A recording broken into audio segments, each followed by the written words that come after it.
All right. Hello, everybody. Happy SSP Thursday to one and all. Jake, how you feeling tonight? Oh, baby. This is if I could say the day of all days. Let's just say if my wedding falls in an SSP Thursday, it's going to be priorities, you know? I completely understand. I will be, I'll be there, but I'll be on my phone the entire day. That's exactly what will happen. Yeah. Also, if you get married on a Thursday, No, boy, yeah. I feel like your fiance might be a little upset. No, but she asked me, she was like, "Are you going to be looking at cards on our wedding day?" And I was like, "You can count on it. You can 100% count on it, right?" Absolutely. I feel like you'll be up there and, your phone might beep and you'll turn around and I'll be pointing at my phone because there's a new listing I want you to check out. And if I get a 14 minutes until auction end notification up there, I'm going to have to pause. Right? For sure. All right. Before we get started, quick announcement, Jake. Sam Headland just joined our chat. Sam is my nephew, and I will tell you, there's nothing in the world that makes you feel older than when your sister's third child turns 21. So unfortunately, I can't be there in North Carolina. I can't be there with him to celebrate, but I just want to say cheers. Sam, happy birthday. Nice to have a legal drink with you here in the continental United States. Ah, delicious. I hope you got some beer in your dad's garage. Congratulations, Sam, and happy birthday. It's only downhill from here. Just kidding. It's uphill for a while and then sharply down. Just actually, the woman at Trader Joe's today asked me, she was like, "Are you 21?" And I was like, "Yeah." And I was like, I wish. She was like, "Oh, are you over 21?" And I was like, "Yep." And I said, "I wish I wasn't." And she goes, "Oh, what would you do? Like, what age would you go back to?" And I was like, 22, dude. Like, who wouldn't? She was like, "Oh no, of course not. Those are the golden years, Sam. So take it all in." Yeah, really try to appreciate more stuff. I took it for ruin granted your life. For a while. Yeah. I will similarly, we were in New Orleans celebrating my wife's birthday a couple of weeks ago, and we both got carded for the first time in a while, and I almost hugged the bouncer. In New Orleans? In New Orleans, yeah. Whoa, that's crazy. It honestly seems like the college bar of the United States. It's like you think that they just free will it. Yeah, we were actually at another bar where there were like some 80s cover band was in there, and the music was pretty good, but it was like after prom, and I think there were like 35 kids in there that were clearly years old. It's your cup of tea, huh? Hanging out with anyways. I mean the White Claws were flying. That's all I'm gonna say about that. We digress. Anyway, yes, we digress. But anyway, again, happy SSP Thursday, everyone. There was some great stuff on Instagram today, and I'm sure it's hopefully still rolling in. We got to see some pretty cool cards most of today. So what Jake and I want to do to start is just sort of show some of the stuff that we were most excited about seeing.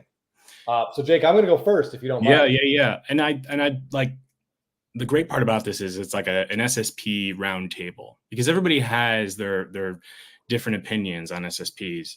Anybody that follows me or like my friends that know or championship series celebration SSPs, I think they're very dumb. That said, World Series variations are one in their own. And I today had a thought that if the Yankees had a World Series celebratory SSP, I would, just like Chris does over that Freddie running from first base, I would salivate. So, exactly. So everybody holds their own opinions, but I'm interested to hear what people say. And our special guest has opinions as well. And we'll see when that time comes. Yeah, I have to say, Jake, your opinion on the postseason cards, it's the most Yankee fan opinion that you have, where I feel like if you're a fan of the Yankees, you work for the Yankees, they're always like World Series or bust. Yes. I feel like you've taken that mantra into your SSP fandom. And I feel like you have to relax it a little bit. Yeah, and you experienced that when we watched that baseball game of me when I was doing the worm. It's every day. Every day, it's like my day is either good or bad, depending on how. Aaron Judge just went 1 for 13 in the series, a 4-game set against Baltimore. I'm sick. All right, before we look at some cards, I wanted to ask you a question. Sure. Well, I have a couple thoughts. How Aaron Judge is he 33? Is this his age? Just turned 32. Okay, just turned 32. Yeah, just turned 32. Okay. And he's underperforming what some expectations were. But in terms of power, he's got 6 home runs. Is that right?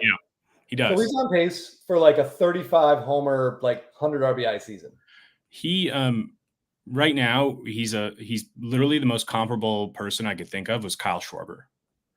Like, can't put the ball in play, can only put the ball literally out of play, out of the stadium, or strikeout. That's how it looks. But with that said, I was thinking maybe, hey, I'll try and reverse the jinx and sell some of my Aaron Judge cards, and maybe he'd like some moral power above would be like, oh, don't do that, kid. I like where your head's at because I do that too. Like sometimes I feel like if a player I like is on my fantasy team and I have his cards and he's doing poorly, if I can jettison some part of him, then it'll turn itself around. It's like with Acuna too. Like this is maybe the most shocking. I also saw Freddie's average dip below 300 today. Did it? I thought he got it back up over. Oh, yeah, he's hovering right around there. He scuffled for like 2 or 3 weeks. Freeman was, and he was real upset about it, like changing his pregame routine and everything. He's super superstitious, right? Yeah. Yes.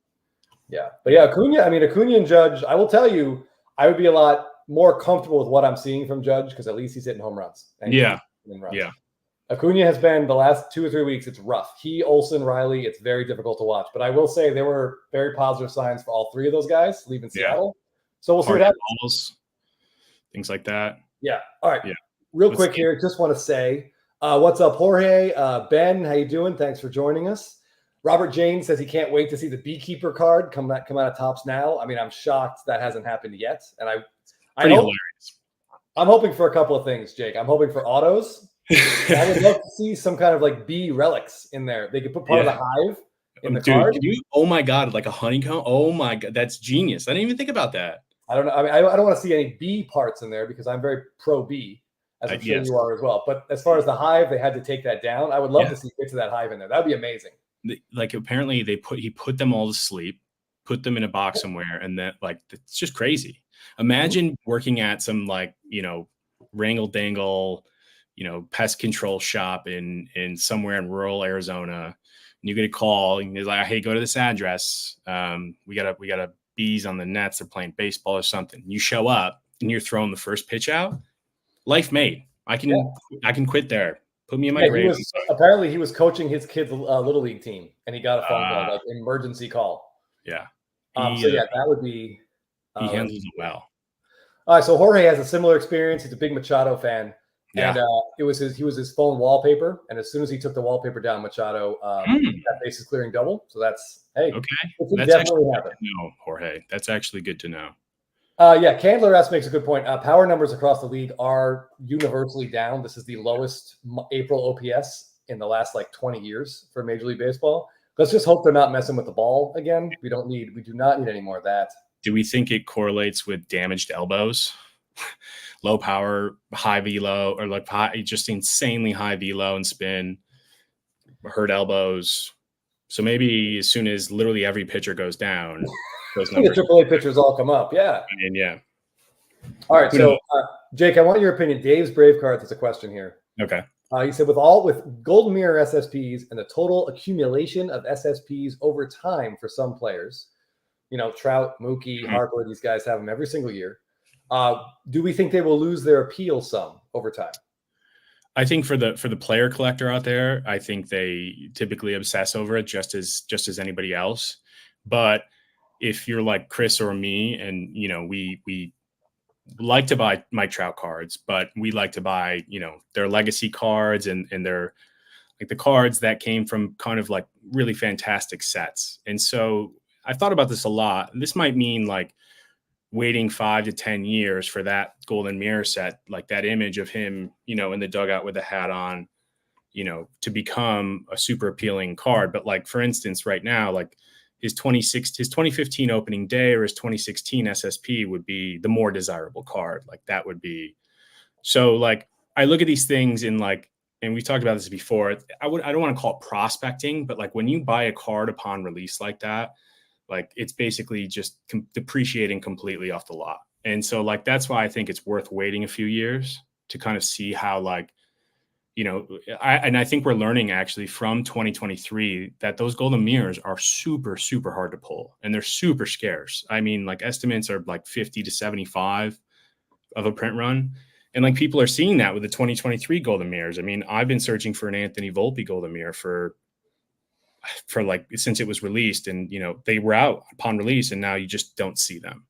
Yeah, So, I question for 2023 if the print run is even across for all the names. I have to believe it can't be, because Michael Harris has like 70 PSA 10s and Freddie really has like 11 or 12 total graded. Really, Michael Harris has 70 PSA 10s of that batting cage photo. Yeah, it's interesting. Maybe people just aren't moving them or selling. That's because I think you guys discussed this previously, though. Like maybe they are like printing different numbers for different players, right? Like it would make sense in a way. Well, what series is Volpe in? He's in series 2. So that's literally every time, like my ritual on Friday night. I don't know, for you folks that work a 9 to 5, I like to have a couple of cocktails, and then I like to go to my local hobby shop and buy a box of cards to open, because I like feeling sad and drunk at the same time. So I've been recently buying a lot of 2023 Series 2 in hopes of anything Volpe, and I've gotten nothing. So let's just say it's never worked. All right. I think maybe after the stream, Jake, we'll talk about your Friday night ritual, and maybe we have to change things up a little bit. I don't like the idea of you being like drunk and sad every Friday. No. That's not just a Friday night ritual, Chris. That's an every night ritual. No, I'm just kidding. I'm just That's a joke. Dear. I'm joking. Oh, yeah. Thankfully, your fiance doesn't watch this. Yeah, somehow I managed to land a great woman, and Anyways, I would say of the SSPs, like over time, I don't think the value will diminish. I don't think the novelty is going to wear off as long as the images are good. And I think we're going to see that the cards with the great images, I think, will begin to separate themselves over time. For example, the good Freddie Freemans, like this one of him winning the World Series, or even the one that you posted today with him waving. Cards like that will separate themselves from this year's Golden Mirror, where he's smiling like a wooden doll who just got his wish to be a real boy. Also, do you think, and I hate it. And this is an interesting question for the chat, do you distinguish, and like, I have an opinion on this, but like a Freddie Freeman Series 1 SSP versus an update SSP? Because it almost seems like they're two completely different sets. Like Series 1 and Series 2 are always so drastically different from update.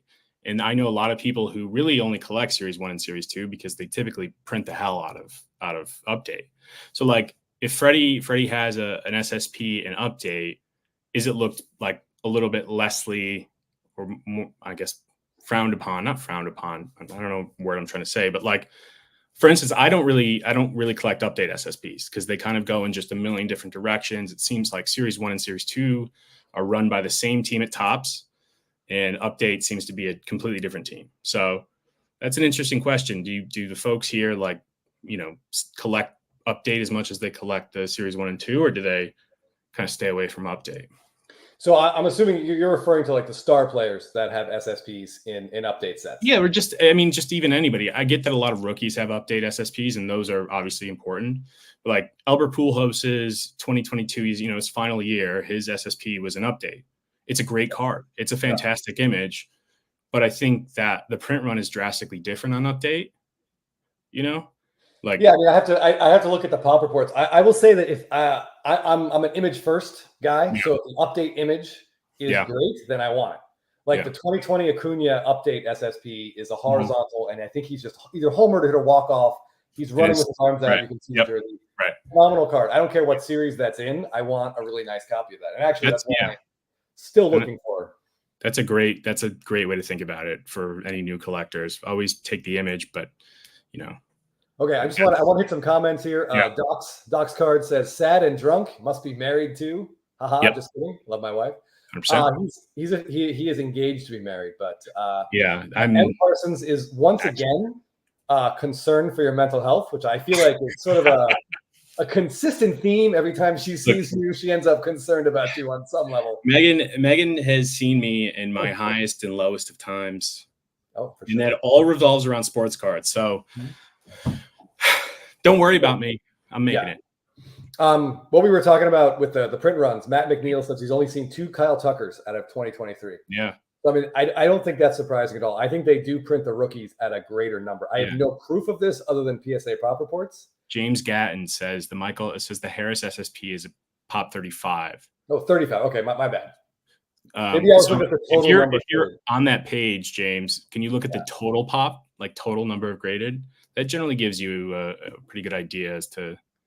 Yeah, I think I was probably looking at the wrong column. Alvin Holman says the 2023 Golden Mirrors are insane for lower level players. Yeah. He's been hunting for an Austin Barnes.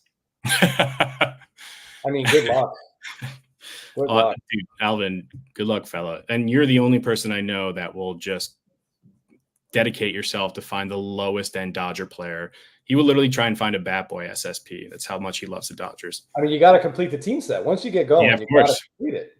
We're he just landed this Maeda that was like this 2017 SSP. It hasn't surfaced in ages, but I think he'd be the only one willing to pay 3 figures for this Kenta Maeda.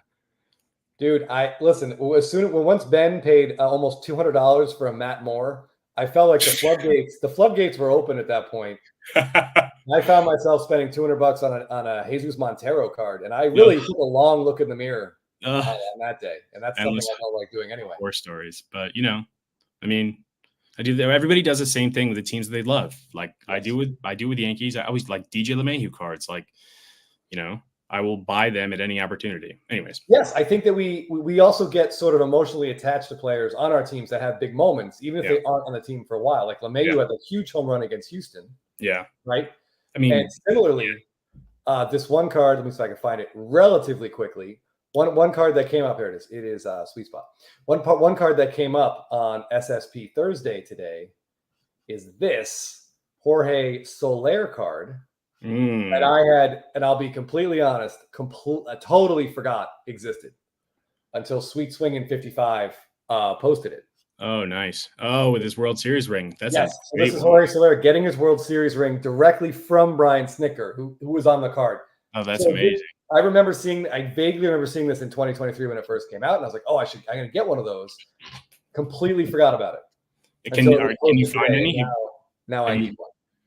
Are there any available? Have you been able to find any? I didn't have a chance today to look around.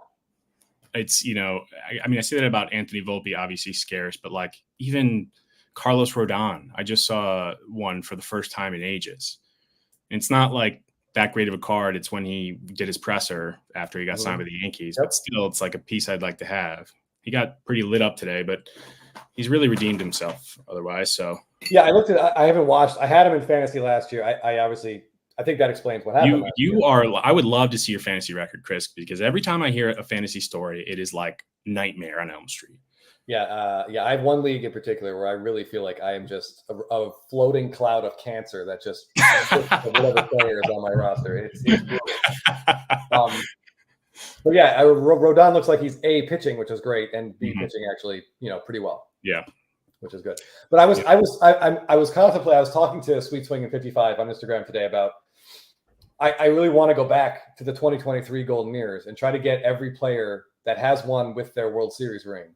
That's a cool. I feel like Topps stuck to that theme, and sometimes Topps really does things well. That's an incredible thing. And like, yes, I love that idea. So Max Fried has one, Soler has one. I have the Freeman. Ozzy Albies is throwing batting practice. It's kind of a cool picture, but the ring absolutely is a lot better. Yeah. I'm gonna look around and see who else has a ring one and just see what I can find. But I'm guessing based on what we saw and some anecdotal evidence in the comments that the lesser players are going to be impossible to find. Yeah. And it's like this conversation about and Chris and I have talked about this a lot. It's like spending money on kind of valueless cards at the end of the day, like of people we love, of players we love. And that's, I think, where our passion comes from in the hobby. Is like owning this piece of cardboard that you're emotionally tied to almost because you're emotionally tied to the player. And so like, I think that's what the hobby's all about. Honestly, it's not about, trying to just make every single dime you can and flip things or whatever. If you're a collector, like putting the team set together is great. Like that's awesome. Yes. Okay. Thank you guys in the chat. Shelly the Turtle and James Gatton. So I don't know where I had that number 70 from. I don't know what card I was thinking about. But so 44 total Michael Harris graded. And you would think that he's going to be one of the highest. So I think I know they had said, I thought the number that Topps put out there was like 150, but I think it's. I was going to say 200 sounds about right for 44 graded total. Yeah. But I wonder, because I feel like if you have that Michael Harris, you've probably graded it. Yeah. It's And one I of know that a bunch showed up on SGC. People grade him with SGC. So maybe it's a lot. Yeah, Michael Harris is a lot. Well, I mean, he won Rookie of the Year too. So like it makes a lot of sense. It sure does. Who won the AL Rookie of the Year that year? 2023? Oh, geez. I'm not great with these. Rookie of the Year is one of the awards I'm not really good at. Wait, 2023? Wasn't that Gunnar? Yeah. Was Gunnar 20? No. Oh, so no. Michael Harris won 2022. That's why his print run in 2023 is really high. Right, exactly. Yeah. Yeah, it was Gunnar last year. I can't remember who won it the year before. Who was the AL winner in 2022? Oh, wait. No. Yeah, Julio. Oh, Julio. Right. Okay. We're both losing our memories. Listen, I got the gray hair to prove it. So, all right, I want to just scroll through here. Jorge says he's only seen one, the Nate Eovaldi 2023 Golden Mirror. Yeah. And he snagged it, so good work. Doc's Card's got a question. I want you can give your opinion first, and then I'll go as I scroll through here. Okay. Doc's Card's asking, how do you feel Stadium Club SPs versus Update SSPs? Stadium Club all day. I even take Stadium Club almost over like Series 1 and Series 2. Stadium Club is the most underrated. The variations are like the most under the radar thing to me. Like there's a print run of 200. And typically like so few of them show up. And I think the print run's been 200 really since they reintroduced Stadium Club variations. It's like from 2016, whatever. Yeah, I think it was lower at the beginning, but they announced 200 starting last year. So it could have been. But like, again, you realize the scarcity, how scarce a card is when you have a definitive like print run of 200 and a ton of the product is made, right? Like a ton of, so not as much, I would say, like, for like, it's difficult to say. Either way, I think they show up a lot like less often. And I think that they're cooler images and the cards feel great and they look great and they're really difficult to gem. So I think I go Stadium Club. Like those are my favorite variations, and I actually have a few to show today. So yeah, if you want to pull some up, well, I just want to say Stadium Club is similar to Opening Day, I think. Yeah. In the sense that it's ripped by like people of all ages because the price wasn't in the case of Opening Day, was not sort of exclusionary like a lot of Topps prices are now. So I think a decent amount, let's say comfortably 10% of the image variations in Stadium Club on Opening Day were just sort of discarded by young kids that really weren't sure what they were looking at. Absolutely. And also like older guys who like, rip the product because it brings them back to their, their childhood, like sort of me, like growing up in the 90s, like you Stadium Club was basically everything. So, and if you don't know about variation, to refer to yourself as an older guy when I'm at least 10 years older than you and sitting right next to you here on this screen. Yeah, but okay, at heart though, I'm the same age as you, or else we wouldn't be such good friends. Well, I just means my heart is in better condition than yours, cardiovascularly. We'll talk about this later, Chris. All right, fair enough. All right, so this is a great one. This is just a beautiful image of Bobby Witt. Yeah. And this is like an SP. And like, if you go on eBay, I think it's a pop 3 or 4 in a PSA 10, specifically because the back edges are so tough. Yeah, that top one, especially that all black top edge is a nightmare for graders. It's funny as a collector with some of these cards that you win on eBay, you know exactly when and where you were. I don't know if that's the same thing for you, Chris, but I know exactly where I was walking my dog, bidding on this card raw, like, buying it raw and thinking to myself, like, and this was probably just after the off season or like, in the middle of the winter. And I was like, all right, screw it. I'll bid on it. And I happened to win it for a pretty decent price. I think it was like $90, which is a great price for Bobby Witt. I mean, yeah. And now it's like, I think in my opinion, it's like probably his best variation. I mean, it just goes so unnoticed. Yeah. And if you look at all of Bobby Witt's rookies and you look up pop reports, top 3 that's going to be one of his lowest. Right. Yeah. I mean, I think it's great. I love the Stadium Club image variations. If they make 50 every year, so the pack odds are tough and there's a lot of them. So you might pull one, but you're probably going to pull a Cody Bellinger or someone else. Exactly. Well, this brings up a great point. Also, I don't know if you want to dive into comments, but like about the news of Stadium Club Chrome. If we want to dive into that. Yes, let's get into that. But real quick, just wanted to hit the comments briefly. Silver Fox says he is trying to get the SSPs of the Texas Rangers World Series roster. That's awesome. That is great. That's sick. even without Diamondbacks, like a Diamondback, like I'm sure there's some sort of like theme for them. Like that would be super cool. Yeah, there's some really good golden mirrors of like Evan Carter's Gatorade bath. Dane Dunning has a good Gatorade bath. I think Adolis Garcia's got a Gatorade bath. Evan Longoria is jumping into the pool at winning the ACLs. That's one of the best. That's one of the best golden mirrors out there. I don't like the Diamondbacks. Says, oh, sorry. Yeah, go Jake, you might have seen one of these. Matt McNeil says he's been looking for a 2019 opening day Bregman SSP and has never seen one. And he's been looking since it came out. Our special guest tonight can tell you pretty much everything exactly about that card. So yeah, maybe I would guess. Yeah, I've never seen one. The 2019 opening day set is insane. Some of the best images, so incredibly rare. Again, like Chris said, probably a lot of kids opening, ripping it, and just throwing the cards aside. I think LA Card Dude posted one of the best cards from the set, which is like one of the hardest to find today.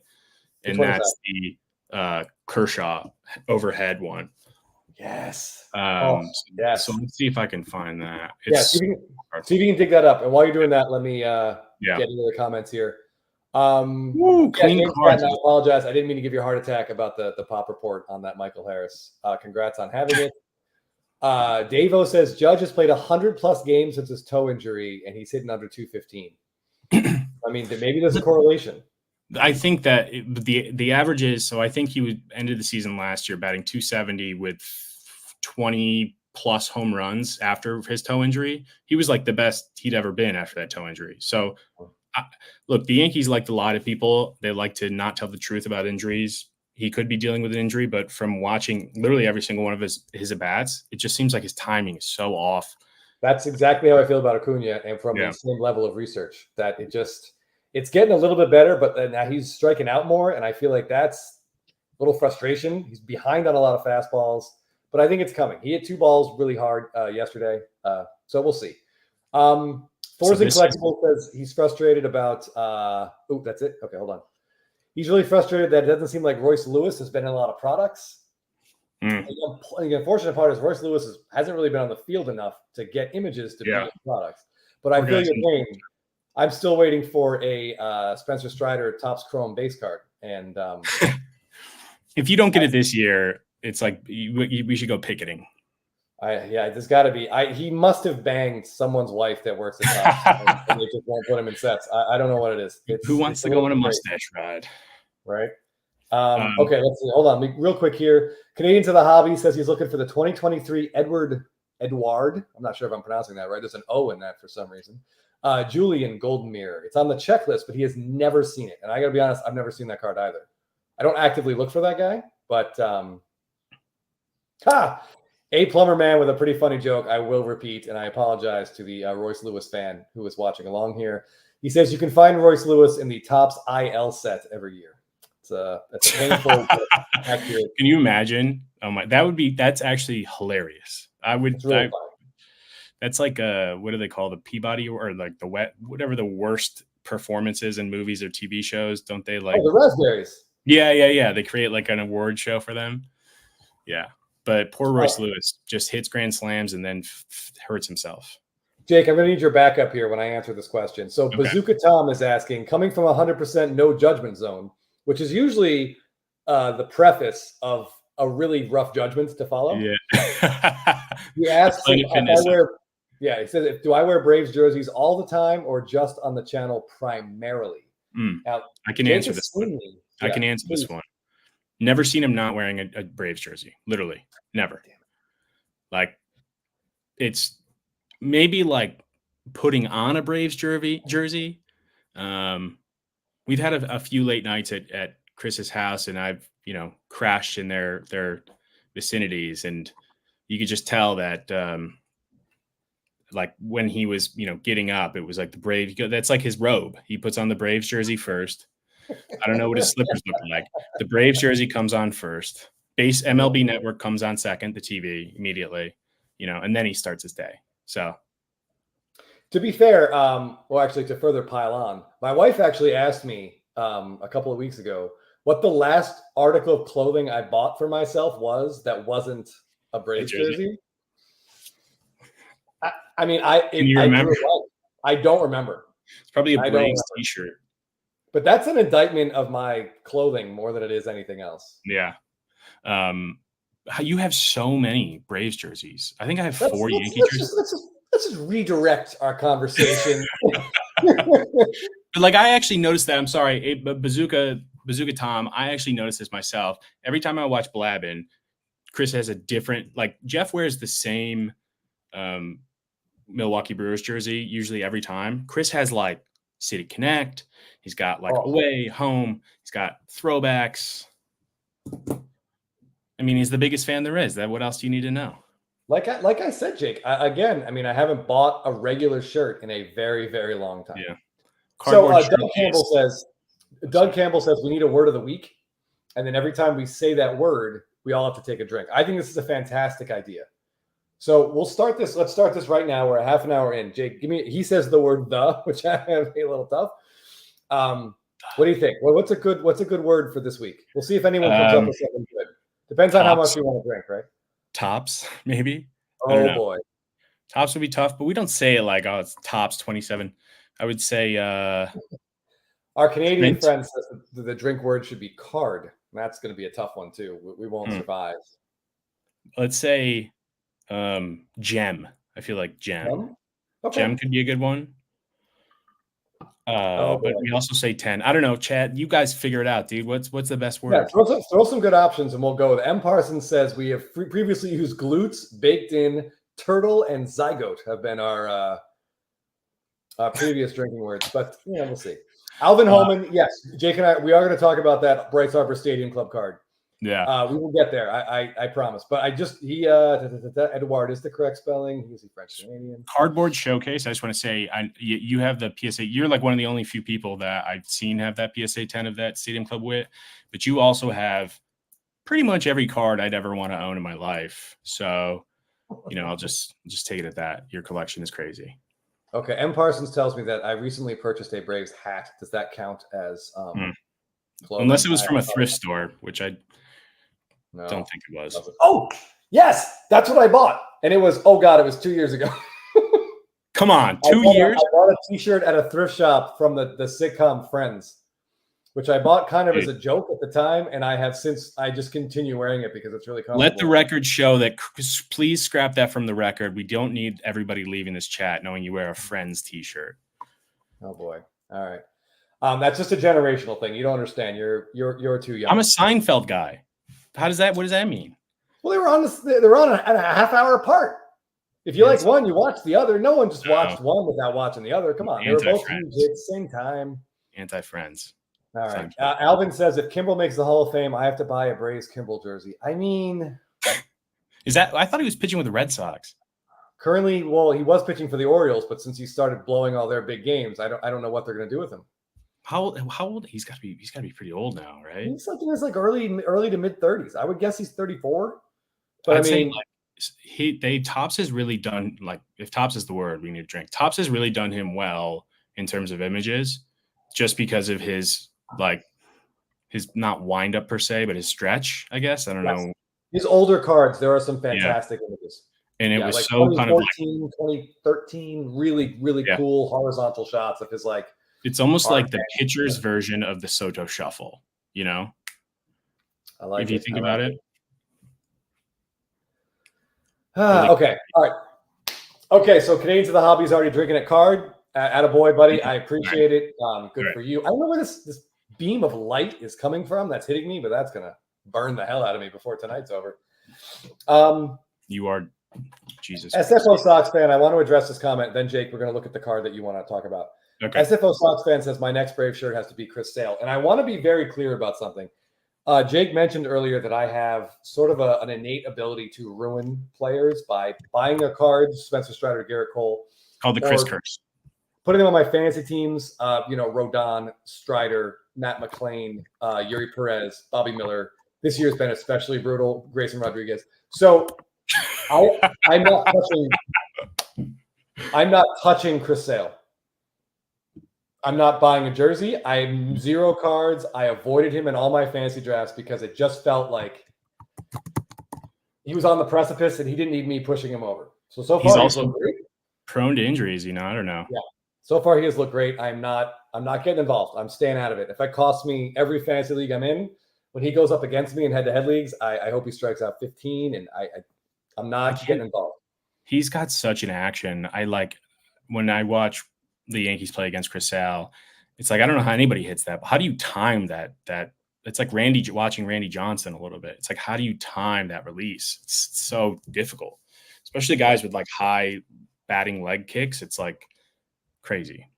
Yeah. But yeah, let's dive into this card that was brought up earlier. It's a good point because 2019 opening day SPs are some of the best. They have some of the best images.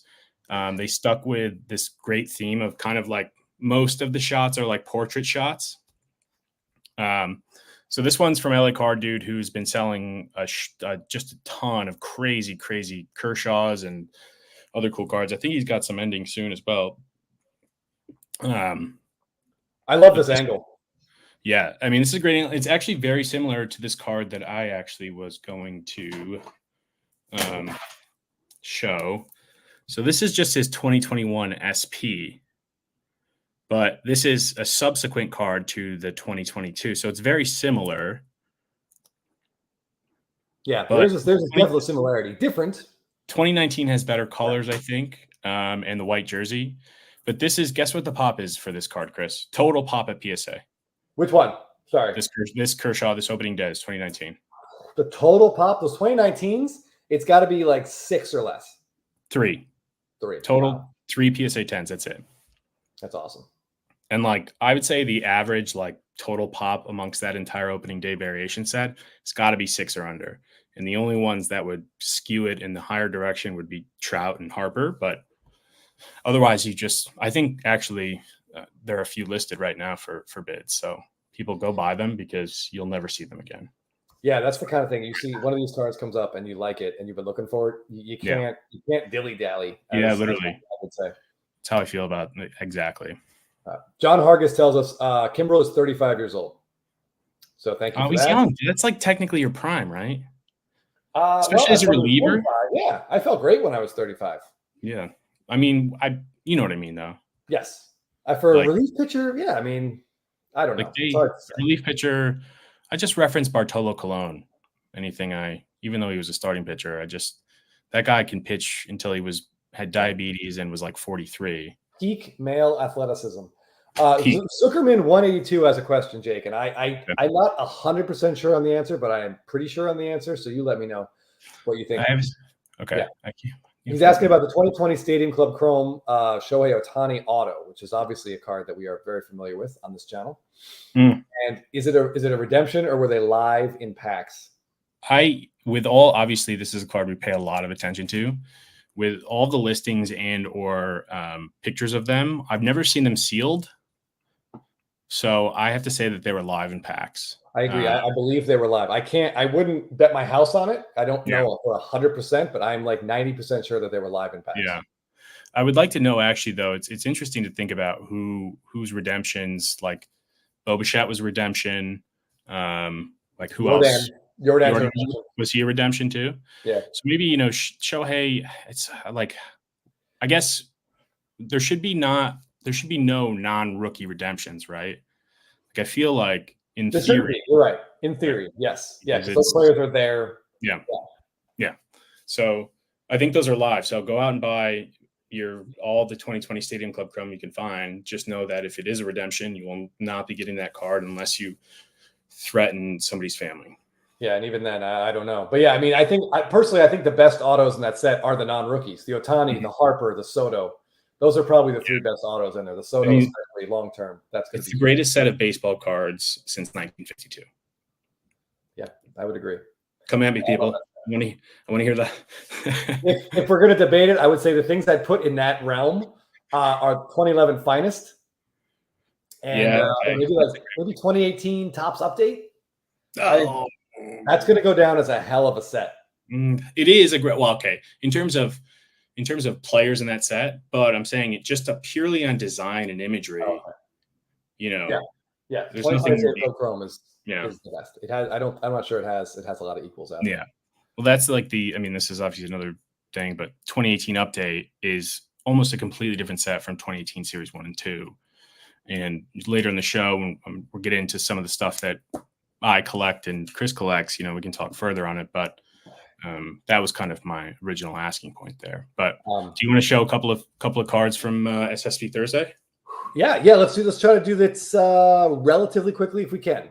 Good luck to all of us. So I selected a few SSPs that were shown today that I want to get into. A couple the first card I want to show is a card I literally have never seen in person outside of like the Beckett image gallery that I checked. So that is my good buddy Teapot actually shared. Yeah. And I was going to say, did he just steal this photo? Did he steal the stock photo? Because it didn't look like it was, because I've never seen one in person either. Maybe like there are a couple of guys on IG that, could have this card, 25 read, 25 maybe.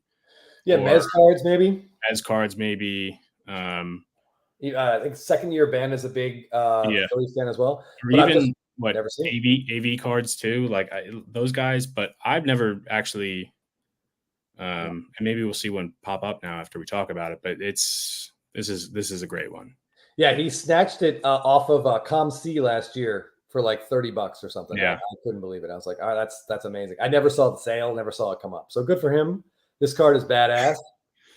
Yeah, it's kind of how I feel about the Freddie that Stadium Club that I'm going to inevitably get to. No, you don't have to do that. No, it's a great card. I've subtly been acquiring a decent amount of good Freddies recently. Yeah, he's a great player. There's no reason not to be doing that. No, I mean I should be more, but like obviously, I love Freddie Freeman. So right.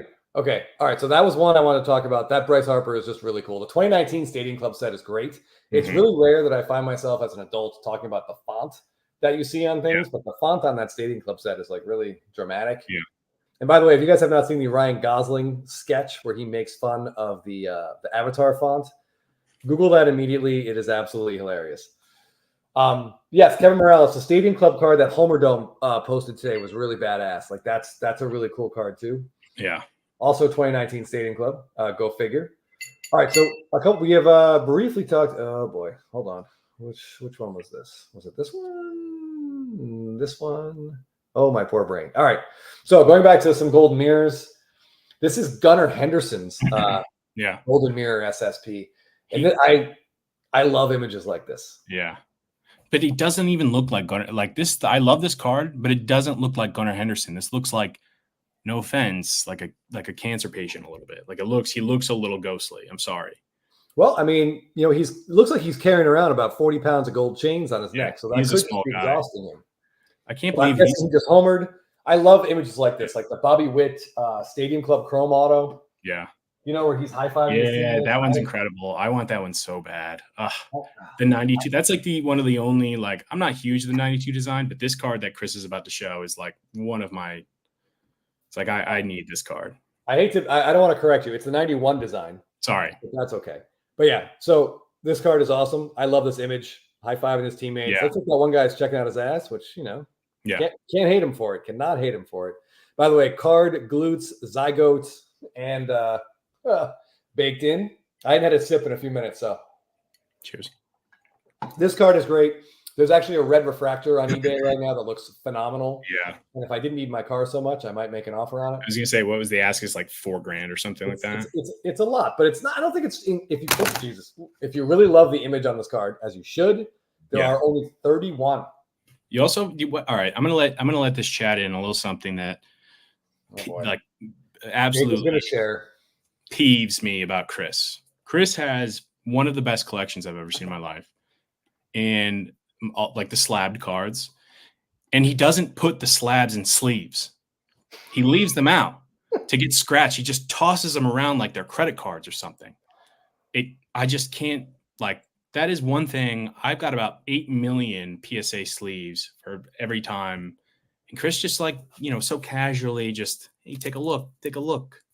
I appreciate it out of my accent. Listen, I don't have PSA sleeve money, Jake. I don't know what to tell you. Like, this shit doesn't grow on trees, man. You know what? When I come up next, I'm gonna bring some sleeves for you, because it's unacceptable for you to take that Bobby Witt and just leave the case to get scratched. And if I can't see the perfect beauty of that 91 Bobby Witt, you know, what To could be it fair, you are right, and it's on my to-do list, not to quote Shrek, but I just haven't done it. And you're right, it's a stupid thing. It's a very easy thing. I should absolutely do that. Everyone should do that. Protect your slabs. Because I mean, we use the slabs to protect the cards. Now we got to use the sleeves to protect the slabs that protect the cards, and then pretty soon we're going to be protecting the sleeves that protect the slabs. I think that PSA. If anybody watched that recent interview with Jeff, what's his face, and Ryan from the president of PSA, there was like a great interview about a lot of insights of PSA. Highly suggest watching it for you, those of you that are curious like I am. People have noticed that have made subs, like we've occasionally be getting this different type of plastic with our subs, and it's kind of been unknown until he addressed it in this interview that they're rolling out a different type of plastic that's more UV protectant. There's a better level of, I guess, waterproofness. It's like a medical grade plastic is what he said.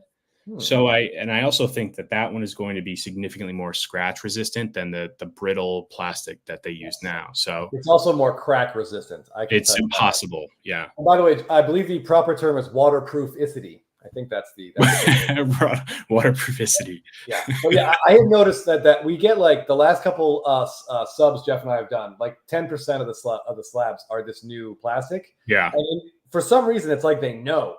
It's the cards that they've screwed us on the grades, or we feel like we've been screwed, and we want to crack out. Those are in the new slabs. My thought was that it's the card that they're like definitively stamping. This is never going to get a higher grade. Don't try. Yeah, I think so too. Yeah. So just so you know, I want to just touch on the comments here. Some people are on my side. They don't. Not everyone does sleeve their slabs. I've heard here Canadians of the Hobby says they do stack better without, which is quite of course. That's you're entirely right. Yep. Leo McGregor, you're right. When I go to take pictures of my slabs, which God bless it happens way more often than it should. My wife was looking for a picture of something on my phone and was scrolling through it, and I've never seen a human being's eyes roll as far back into her head as they did. She was like, 90% of your phone storage is pictures of baseball cards. Like, just delete the pictures. But anyway, neither here nor there. The battery suggests I get some resealable Ziploc baggies. Feels more cost effective. Jake, be careful with your phone here. Come on. This is my camera roll. Okay. Just literally just all cards. Yeah. All cards. More cards. So listen, we're childless adults. It's going to be cards and dogs. At least for me. For you, maybe eventually some other stuff. I'm glad we're in it together, Chris. Yeah. I'm glad we're in it together. SFO Sox fan, there are 3 dogs among us. I have 1 and Jake has 2, but yeah, 2 crazy deals. I think his dogs probably have their own folder, and maybe that's why the dog photos didn't show up in this folder. Don't judge him. Don't judge him by that. They absolutely do. I've got like probably 10,000 pictures of cards and another 10,000 of my dogs. Chris knows my obsession with dogs, and I will show you a card that I purchased today, or I didn't purchase it today, but that I have specifically because I love dogs. Jake, it's like you have 10,000 spoons when all you need is a knife.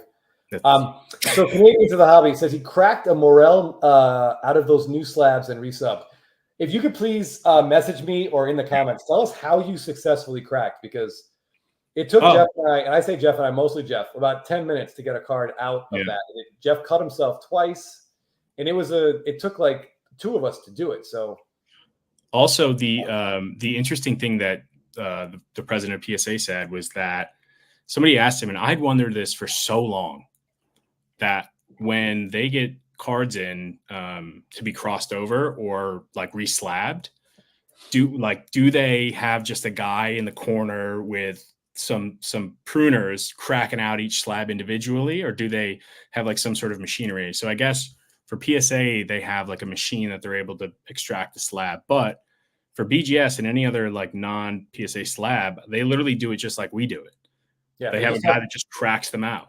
Yes, he said they just have more experience with it. I think that's exactly how sure which is like crazy to me, dude. Like, I mean, if you have a really like a fine bbladed bandsaw with these new slabs, it's just like 4 quick cuts and you're done. But you got to have real steady hands. Yeah, you gotta be good with some machinery. I know Chris is the most he's ever operated was probably a drill. So, thanks, buddy.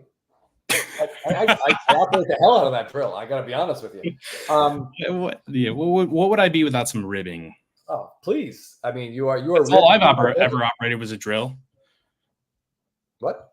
I said that's all I've ever operated was a drill. Either I wasn't, No, I'm not very handy. And actually, quick tangent. One of my best friends is a contractor, so he's extremely handy. And we were having dinner. We invited him and his wife over for dinner to meet my parents. And my dad just started like ripping into me for not being handy and not being able to build stuff. And he went on. I'm like, who the hell was supposed to be teaching me this? Like, except you. If I can't do it, it's your fault. You never showed me how. And your dad's like, he's like in his 80s, right? Yeah. Yes. And so he's just like, he found the breath to tell you how bad of a handyman that you are. That's impressive. Kudos to Mr. Parsons. Honestly, right? I mean, he does found the strength. Yeah. Mind you, my dad didn't build shit. He doesn't know how to do anything. He had higher hopes for you. Instead, you started collecting baseball cards. I'll be honest. Like, being ashamed of me is perfectly acceptable. I understand why he would feel that way, but this particular reason made no sense. I took umbrage with it. Yeah. All right. So real quick here, the battery says he uses duct tape to protect his slabs. The silver foil provides UV protection, and the adhesive. Do you just wrap it? You just like wrap it around, just that's fine with me, honestly. Anyway, because nobody likes looking at a scratch slab. Like if I buy a slab on eBay and it's scratched like that, like I'll crack it if it's a 9. It's that can be the only thing more frustrating than that, Jake, is a slab with something in it besides the card. Like, how do you mean? Like a piece of lint. Oh, yes, absolutely. True story. I don't have it. I have a picture of it on my phone somewhere. I should post. I got a slab back from PSA with a hair in it. That drove really inside? Yeah, that drove me to the point where we had to crack it. Like, I couldn't deal with it. What? So actually, let's circle back to the slab that Jeff cut his hands open trying to break open. Whatever happened with that card? Okay. This is a great story about how to remove value from an asset that you have. So Jeff and I bought a second-year Mookie Betts gold chrome refractor. So it's 2015 Topps gold refractor. I think Jake knows about this, and he just likes to hear me talk about it. That's exactly right. So it was in a BGS 9.5 pure gem slab. All subs were 9.5. Card zygote glutes. It looked beautiful, perfectly centered. So we're cracking this, and actually, hold on. Before we did that, we sent it in for graded card review at PSA, and it came back min gem. It wouldn't 10 in the slab. So we're like, well, that's absurd. It looks perfect. So now we've already bought the card, and then we spent money for that. We cracked it, smooth crack as always. Jeff's very good at this. Looked at it, flawless card. I'm like, okay, at least we'll just send it in raw. Now they'll have to gem it. We wiped it down, ready to go, sent it in. It came back. You guessed it, a 9. And now it's in this like new slab. And we're like, well, what the hell is this thing? So Jeff gets out his shears. And this, again, we went at this thing for like 10 minutes. And he had to like crack as much as he could crack because the shears wouldn't even get through all of it. And then like pry it. And then I kind of reached in and very carefully, pulled the card out. Unfortunately, right toward the end, he lost his grip. And the card kind of like squeezed again. And it scratched the surface of the card.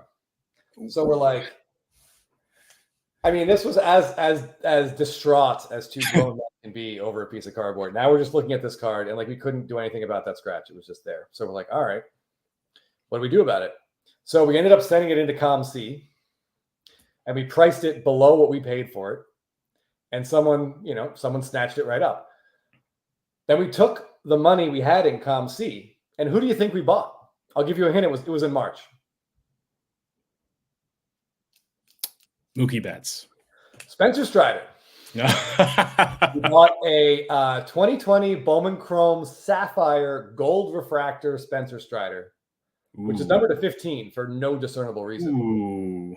But it's one of his very, very best non-first Bowman Chrome autos. So it's not his first Bowman. No. Well, it's his first Bowman. Yeah, it is. It's the first Bowman Chrome, but the Sapphire version in a gold refractor.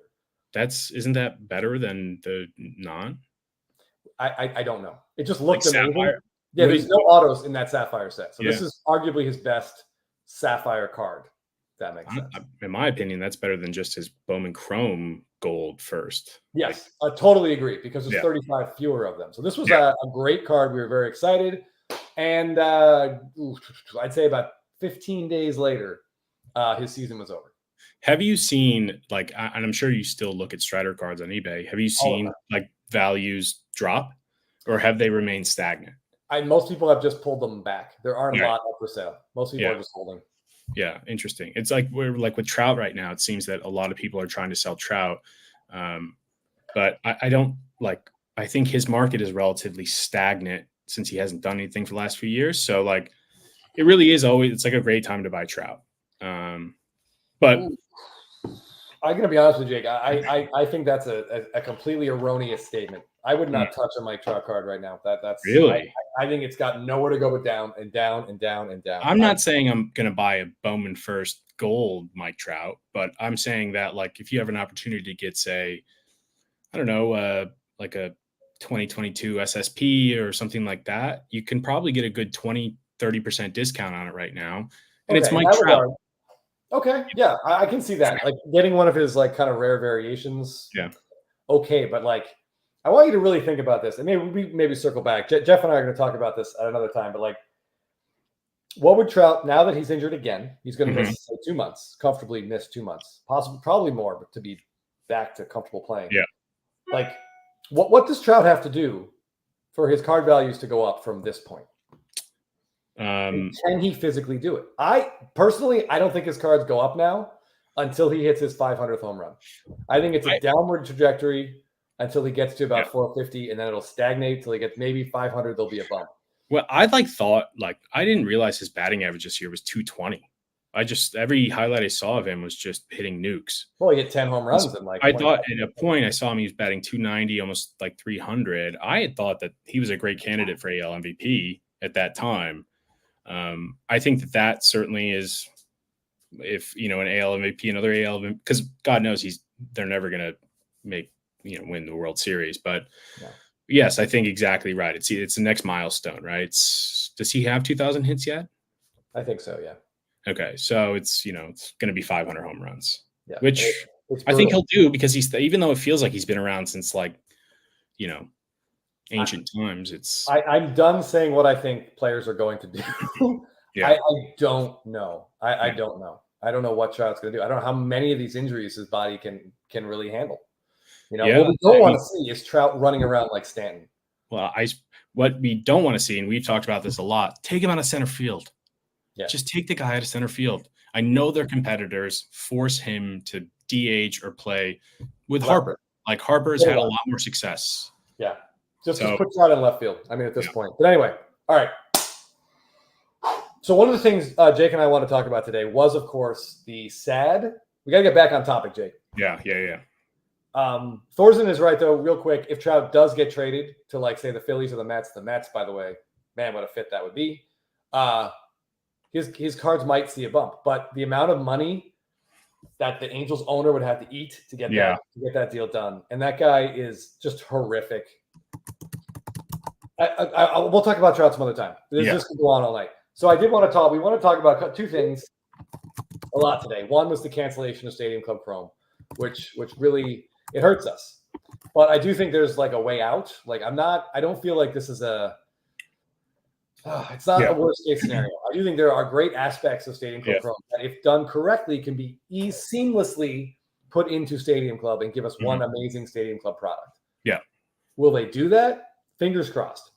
But rule number one, and I put this in my post, and everyone, all the comments I got and the messages, everyone agreed. Number one, those sticker autos on the Chrome inserts are gone. I don't ever want to see those again. Gotta go. I thought that was a great 99 theses from you. I thought that was, if you guys haven't seen that post by Chris about Stadium Club Chrome, I thought it was kind of a Bible to live by. I mean, in terms of what us like type of collectors want to see in the set. So go back and read his post. It's great. Yeah. Kate Krasky, hey, thanks for finally making it live. I appreciate you changing the dynamics in the chat just by existing. So thank you for that. Reminds me of the Jane Austen class I took in college. Anyway, Emma Thompson forever. Okay, back to Stadium Club Chrome. Yeah. So it'll be interesting to see what people think about it. And I want to reference, so and this is like a completely different situation, but it's kind of relevant. So back in like 2008, 2009, when Topps lost their license to produce basketball cards, they took 2009 Topps and they combined, basically they just put Topps Chrome in with Topps and they just called it, I think, 2008, 2009 Topps, right? So the one set has Steph Curry Chromes, Steph Curry like gold Chromes. It also has a Steph Curry black to number to 50, something like that. Ooh. So it's kind of similar in the sense where they combine those two sets. And I think that it made like that Chrome gold, knowing that it was a part of like basically two sets within one, knowing it made it rarer, it made it more, sought after, it made it more difficult to find, and a lot less of them show up. And I think that if Stadium Club Chrome is able to do that, I think it'd be fantastic. Yes, I'm going to follow that up real quickly. Kate, by the way, I'm also a huge Blooper fan. My wife and I love Blooper. We like to sit in the chop house and watch him just sprint out in center field like an absolute madman if the Braves win. And we were talking about SSPs. So this is one of my favorite that in my collection. This is Bryce Harper with Blooper. Yeah. Kind of a funny moment when Blooper tricked Harper into signing a $300 million check for him. Just some good classic. I know he's a rip off. He's done that a few times. Or no, it was Blooper, and then Philly Fanatic tried to do it to him as well, right? Well, I know Blooper is essentially a Fanatic ripoff, and it's fine. Like they're both great. Gritty is probably the best mascot out there. The Flyers mascot. My God, Kane's going to say this, but I like Orbit. Is that Houston? Yeah, the Astros. He's green. Oh, not bad. But yeah, so Mike Wazowski. Sorry, go on. That's okay. Doug, I don't know about the sticks of gum, man. The cards. There's nothing worse than finding a really, really nice card with a gum stain on it. Yeah. And I said gum, hard G. Jake, so if Stadium Club is going to incorporate Chrome into the product more so than it already does, it's usually a 90 card Chrome set, right? Yep. Should they increase? Would you want them to increase the Chrome checklist and maybe the frequency of the Chromes in the paper packs? What do you think? I think that inevitably what they'd have to do is, I think they keep all of the parallels, like the Chrome parallels, the same, right? 50 golds, 25 oranges, like they'd have to do that. But the beautiful thing about what I love about Stadium Club paper is that, right, you're guaranteed one Chrome per box. Yes. And so I actually recently went over to Chris's house and I bought a box of 2020 Stadium Club for too much money from the local card shop. And I pulled a Bryce Harper refractor Chrome. And that was an awesome card for me. Yep. But like, if I had gotten a Chrome card in every single pack, it wouldn't have been as important to me, So like, I think that maybe they put a few more Chromes per hobby box, but they should keep the print run minimum. Like they should make them just an elusive, like when you see like a gold, if you get a gold, like buying, like, because everything's watered down now, right? Well, here's what's interesting, man. If they use the refractor print runs from the Chrome set, the standalone Chrome set, that might mean that the gold minteds go away. Which would be a shame. It would be difficult to combine both the Stadium Club Chrome gold with the Stadium Club gold minted. And man, we should have just used a Stadium Club as the drinking thing at this point. It's tough. I think the most important thing, as we discussed, the Chrome autos have to be on card. Yeah, they have to be on card. Lead refractors. But like you said, we want the Chrome cards to be rare, hard to get. Yeah. Yes. Right now, they're one per box with a checklist of 90. We want, like, say, 4 per box and a checklist of, like, 200? Right. And you're not guaranteed a parallel, like any sort of number. And I think that the parallels should still only be red, orange, gold. Is there one to 99? That's it, right? Yeah. So I think that they should remain those same parallels. But I remember when 2023 Stadium Club came out, I think Bill, Ephus, you, and we had got together and we opened a box, and I think you or someone pulled a Gunnar Henderson Chrome, and that was like that was worth the box for us. Like that was incredible. Yeah, I think, but there's other. So like, I think what we're saying is we like the Chrome Rainbow from the standalone set more than we like what they do with the Chrome refractors in the stadium. Yeah, we don't need the purple. We don't need that pearl white. We don't need that crap. Yeah, don't need the pearl white.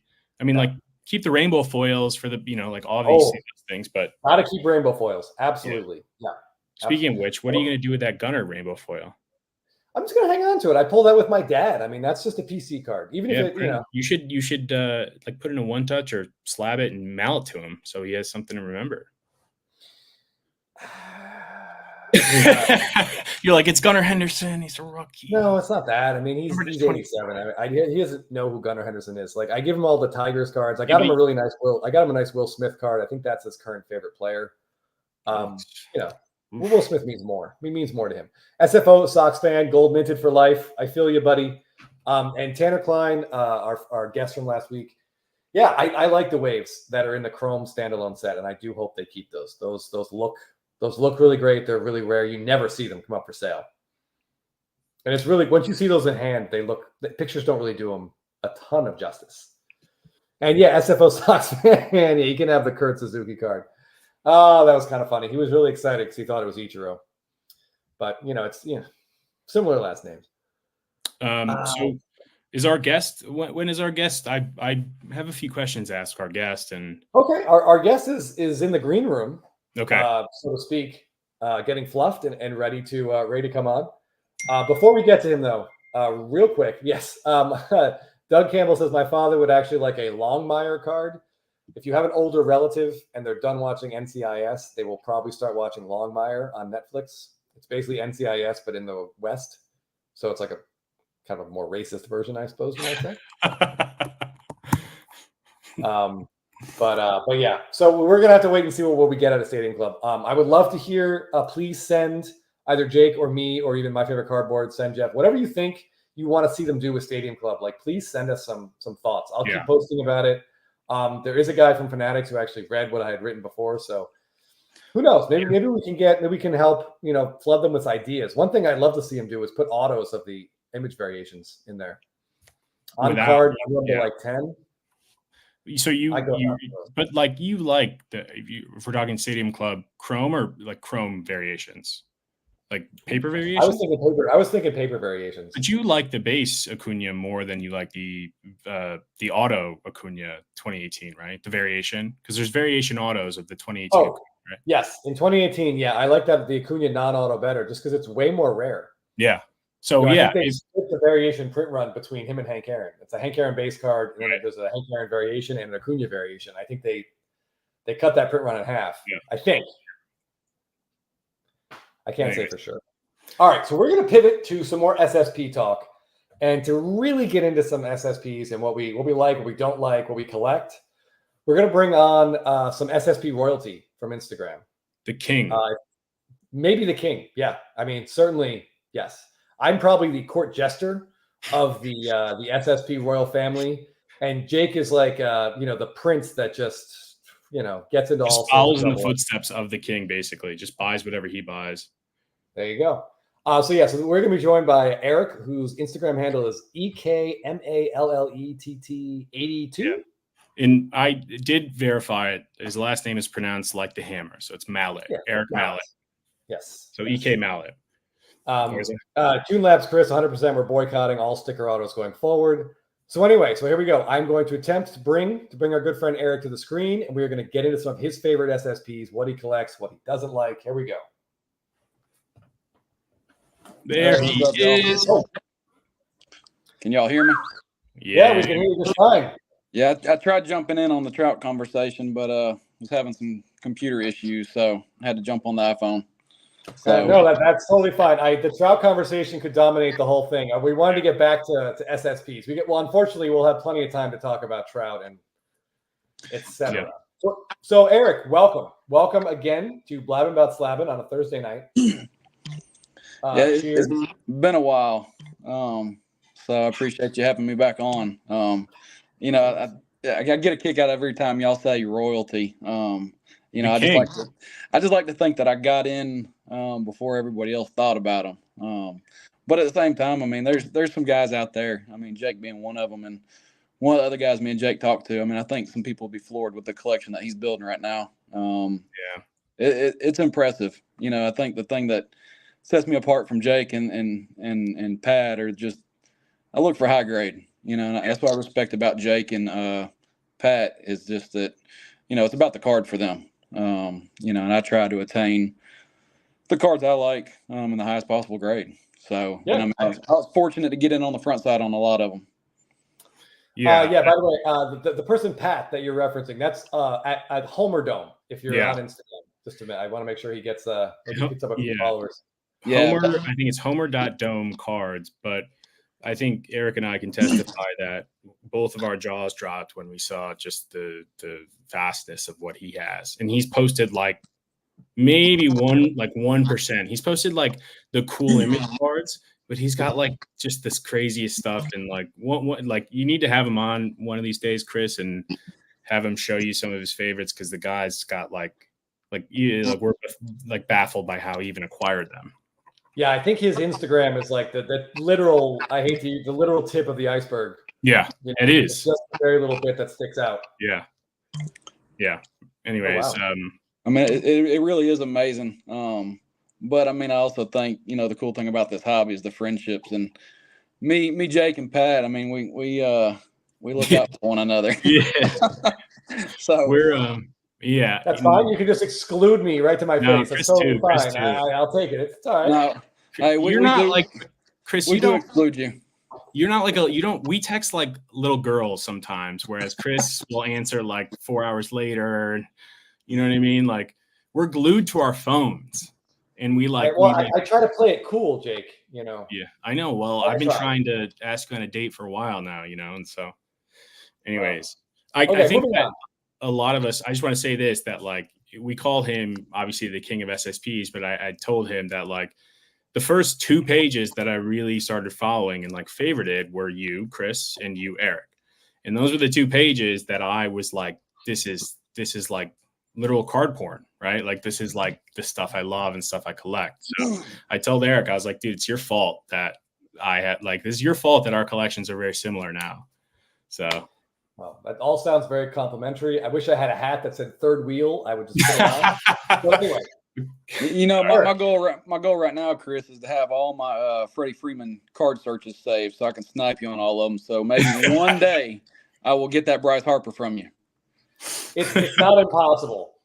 So very recently, a second-year Freddie Freeman. I just want to briefly just bring this up, and then I want to get into some of Eric's cards. A second-year Freddie Freeman gold red refractor hit eBay. I never saw it. Eric snatched it up really quick, and then I talked to him about it, and he blamed Jake for it, and then Jake refused any responsibility whatsoever. It wasn't me. I swear it wasn't me. The whole thing was hilarious. I'm like, you bastards are out there like snatching all the good stuff. Yeah, if it wasn't Jake, it was Pat then. It was it looked really nice. Well, that's the thing about one more thing about Pat is that he sees things like, you ever seen the movie Limitless where he's like, I'm 10 steps ahead of you. When you first thought of this, like, I've already done that. That's what Pat does. Like somehow he's like gone into the code of eBay and or any of these sites and sees all these things before any of us really do. So yeah. All right, real quick. Kevin Morales. Yes, that was absolutely me. The battery. So Eric, we have a question from the comments. If you look on the right side, you're on your phone. I'm not sure where it would be. Well, I'm on my phone and I got my desktop pulled up too, so I'm seeing them a bit. All right. So the battery, fellow Braves fan, would like to know if you collect multiples of SSPs or if you're just looking for one of each card. I know the answer, but you go ahead. Yeah, let's talk. I mean, I think it's an addiction, like Jake said. So if I find one I like, I buy it and I buy it and I buy it. And not even just SSPs, but just good SPs. And you know, me and Jake like dugout shots, and probably one of my favorite Harpers is the 2018 Topps Chrome variation. And I just picked up my 15th copy this past week, so I got 15 of the 41. So yeah, you know, that kind of tells you. But I also to answer your question, if you're watching a future episode of Hoarders and they keep bringing out slabs, it's Eric's house. The cool thing is, Eric, you just posted like the run, basically the base, the SP, and then the SSP of the 2020 Harper. And now you've almost completed like 3 sets of that, like of those runs, and like putting that run together of the base, the SP, and the SSP, like that somehow needs to be displayed, because that's actually the coolest like set collector thing you could do, right? Like Chris, for you, for your 2013 and 2014s, if you put the base next to the variation and you make like that would look so cool, you know? And I don't know what made me start doing that. I just like the thought of seeing the 3 different images from the set, and it just kind of snowballed from there. And obviously with 2018 and now trying to do it with just the base card and even just these, you know, it just adds another layer to being able to collect. Yeah, there's a part of my brain that, like, when I was a kid, I used to like in the late 80s, if there's a card I liked, like say, you know, the 89 or the 89 Topps Greg Jeffries star card, I wanted like a full page of it. Yeah. You know, just in my binder. So I feel like there's a part of me right now that still thinks the same way. Like, wouldn't it be cool to just have like a little run of the same card if you love the image? Absolutely. All right, so Eric, I got a question for you. If you have them nearby, what are some of your most recent SSP pickups? Surprisingly, I told Jake today I don't have it in hand. It would have kind of thrown everybody for a curve, but one of the cards after was actually the 2009 Topps Tom Brady. Yeah. So I just picked that up probably about 2 weeks ago. I shipped it to the vault just to save on taxes, but Smart. I won't have it in hand until tomorrow. But it's a pop 10.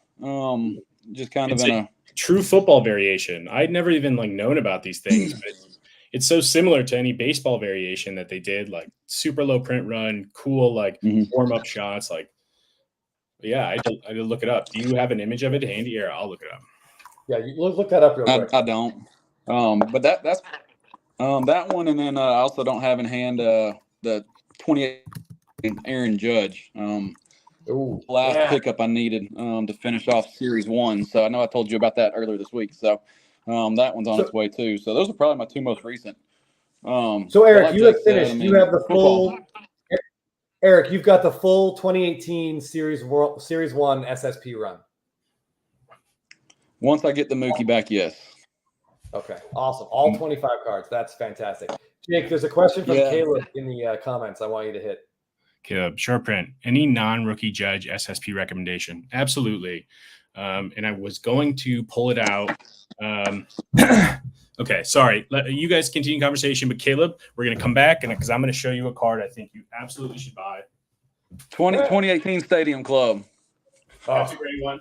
That is a good one. But the one that Eric was just talking about is his 2018 Topps Aaron Judge SSP. It's really awesome. Full pinstripe jersey. The only thing it's missing is the damn gold cup that for whatever reason Topps took off all the variations. But yeah. Somehow Andrew Benintendi got a gold cup on this variation set and Aaron Judge didn't. Neither did Devers. Yeah, neither did Devers. Very frustrating. One of my favorites that I actually acquired from this man here, Mr. EK, is this 2019 opening day variation black jersey. And like, it's a great shot, you know, smiling, like batting practice, dugout. Like, again, I'm a sucker for like batting practice, dugout shots. Like, for some reason, the casual, like that's what makes a great short print, is seeing the personality of the player, you know? I like a good on deck. I like a good on deck image. Yeah. And that brings up one of the cards I was going to show. Is one of my favorite cards that I don't own. If I could show it quickly. Yeah, I was going to get to stuff that we're targeting, but yeah, go ahead. If you want to start that off, yeah, let's look at a card that Jake would like to buy. So if anyone's out there that wants to snipe this from him. And while he's looking at that, here's another recent pickup on the football spectrum. Just a Rob Gronkowski. Rob Gronkowski. The descriptions are good. You know, I would have liked to have seen spiking ball instead of blue jersey. But, you know, I think Dave was signed in Slab posted something about a Brady pickup a couple weeks ago. And I told him, like, he didn't need to be doing that to let the cat out of the bag because there's some value in it. But, you know, Brady's got from 2009 to 2015, he does probably about 5 or 6 different variations through that run of Topps. And, you know, they lost their license in 2015. So just It is cool. it is nice to know that that PSA is as equally as undescriptive for football cards as they are for baseball variations. All right, so Jake, we're going to share a card you are currently looking for. Yeah. This, and I know there's one available, I just don't want to pay for it, but this is just a great, like, it doesn't really, like, in my opinion, it's like a player not forgotten about per se, but like Byron Buxton's a great player. He's obviously hurt a lot. And this is a good on deck, like, just, post swing, stadium in the background, like, just looking cool. Like, this is cool to me. Yes. Like, this is the type of card that I love. But if you're a player collector, look at 2017. There are some amazing images. Like I know Eric has one of these too. Bryce Harper's on deck shot. We call this the glutes SSP, just as an excuse to drink. Oh yeah. Eric's got 3 of them, I think. I know. I've got this lowly PSA 9. Eric's holding up 2 PSA 10s. I mean, I want to join the party. Oh, there we go. Oh, now it's just an orgy of Bryce Harper right here. Dude. Look at that, huh? Nice. I mean, I feel like as a dedicated SSP collector, that's one you need to have. And one of them, I think I'm the most recent of you guys to pick this one up. And like, it came up, I think, for bids on like ComC, and it looked clean enough. And I was like, I need it because they just never show up. No, yeah, the print one is low enough that I would take a 7. I'd take whatever someone had, I would want it. By the way, and Homer Dome does reference the name Stadium View. I mean, that really sells this short. I know. Look at cheeks. It should be called cheeks. That's what it should be. I mean, Harper does his squats. I thought it deserved mention. I think just talking about the stadium isn't fair. All right, so Eric, while you're here, one of the things I really wanted to get into, if you could just show us what you've got around, maybe like 2 or 3 of your absolute favorite images, cards that you bought just because of the image. I kind of laid out a stack, and I think this goes back to the question earlier about me hoarding, and Jake mentioned them, is the 2020 SP with Harper and the Phillies jersey and the Fanatic headband. So, yes, there's 4 of them. Can you just get a little bit closer so we can see the whole thing? Dude, this is the most Eric's thing I've ever. He's just got 4. Tilt it back for me. Eric, tilt it back. There we go. Yeah, you've got like. This is a really 2020. Yeah, go ahead. Yeah, 2020 had that series 1 was all the close-ups, right? Yeah. And then the other one is I mean, I think it's just cool. The way he's embraced the Fanatic. And EFIS did a poll a couple weeks ago, and what dual auto would you like to see? And I think a Fanatic and Bryce Harper dual auto would be phenomenal. So, yes, that would be amazing. They should do a run of like mascots with superstars. Even blooper with Harper would be a cool one with a blank check stunt. Mm-hmm. But yeah, they do Fanatic and Harper. There's all kinds of scenarios you could go that direction with. A little bit with Jordan. Yeah, that'd be great. That's a really because there's a moose. Isn't there a moose in Seattle? They could do a moose with J-Rod. Yeah, Orbit. Yeah, I like Orbit, Mr. Red. Like, it's important. It's so funny. The Yankees don't have a mascot, but like, it's so funny. Like the importance of a good mascot for the teams, right? Like the Fanatic represents the Phillies. You know what I mean? Like everybody knows everybody knows the Fanatic. Everybody knows Blooper. Like that's just my. The Yankee mascot, Jake, is just a pile of money. No, it's George Steinbrenner's grave his tombstone. Wow. Damn. That's a tough. I don't know if I could see someone wearing a giant tombstone that says Steinbrenner running around the outfield like messing with the fans. It should be John Sterling now, to be honest with you. Oh. I'm so heartbroken that so anybody doesn't know, John Sterling's the voice of the Yankees. Actually, the voice of the Braves for 3 years, late 70s, early 80s. But that was, and I'm sure you guys can relate to this, but being in the car with my dad when he'd pick me up from school sometimes, and John Sterling's on calling the game. Those are the things you remember. And he just retired. And granted, he was like 85. So, you knew it was coming, but it's just like, you're like heartbroken. You feel like it's a breakup a little bit.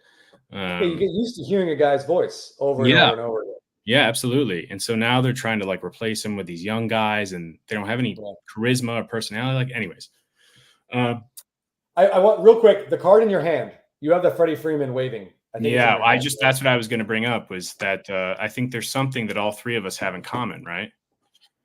So this Freddie Freeman SSP is a pop 3. I got to take a photo of this. And ladies and gentlemen, these are the 3. Jake, tilt it up a little bit. There you go. Perfect. Yeah. I love this card. It hurts me, when I first posted this and I got it, my wife said, "Oh, he's just waving goodbye because he's leaving." And I was like, "Shut up, bitch. Like, that's not funny." Wait, put him up one more time. Sorry, I got to get a good photo. It turned out she was right.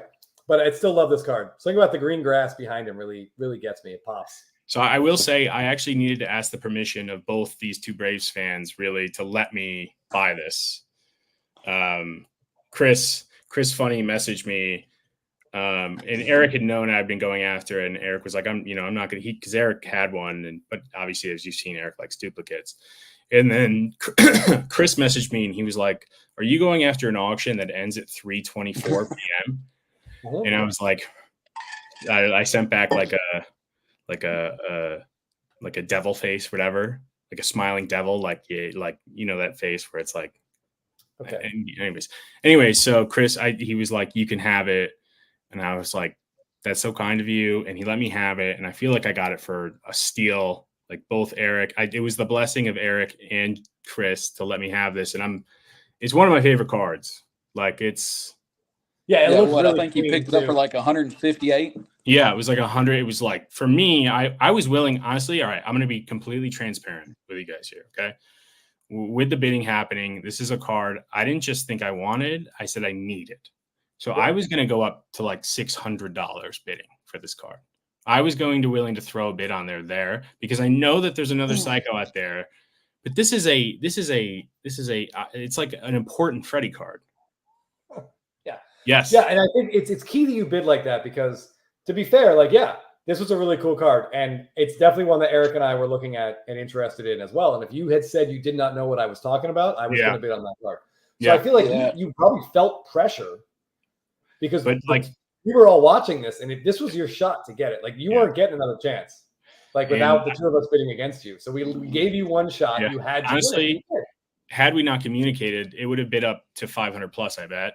I mean, sort of 400 at least, but I would have gone 350 easily. So I owe both of them lots of things for letting me get that one.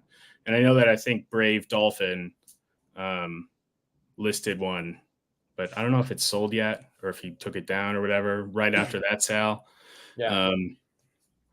Either way, so I actually just asked both Eric and Chris's permission to buy another Freddie recently, which was it's like I gotta go through the Braves guys and the Freddie guys for the 2018 opening day. T Campbell 20 is asking when this was. It was a couple months ago, right? Yeah, it was probably a month and a half or 2 months ago. Okay. It was like because I know I was waiting on that card to come in the mail before I sent it in for submission. And like that ended at a weird time too. It ended at like 1 in the afternoon Pacific or Western time. Yeah. Yeah. So when it jammed, all right. Sorry. So Eric, that's all right. For those of you interested in opening day SSPs, Eric is basically your Obi-Wan Kenobi. He is on top of these very, very well. So Eric, what's around you? Show me a couple of your absolute favorite opening day images that don't appear anywhere else. I have one, and I know you've got. Honestly,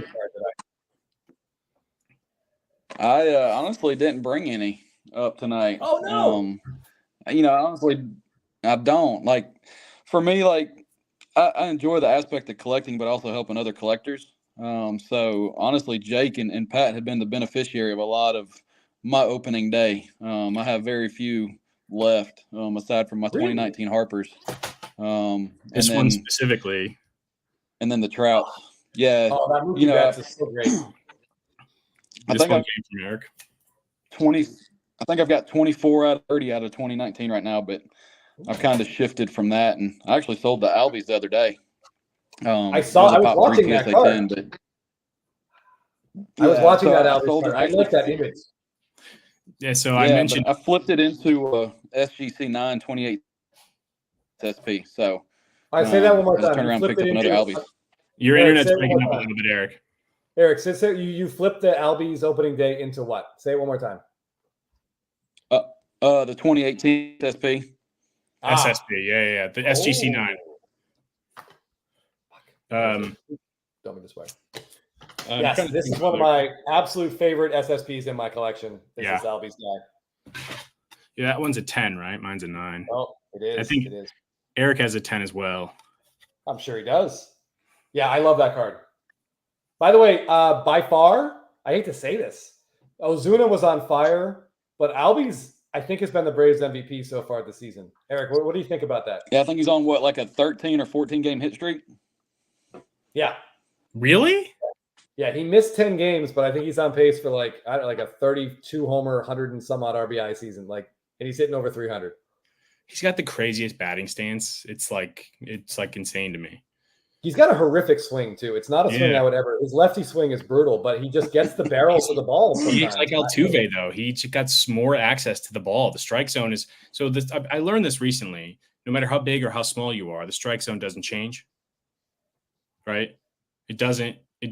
Like the strike zone does not move in accordance with how big or how small you are. So back in the day, they put little people out there because the strike zone was like more appropriate, and they had to ban little people playing baseball.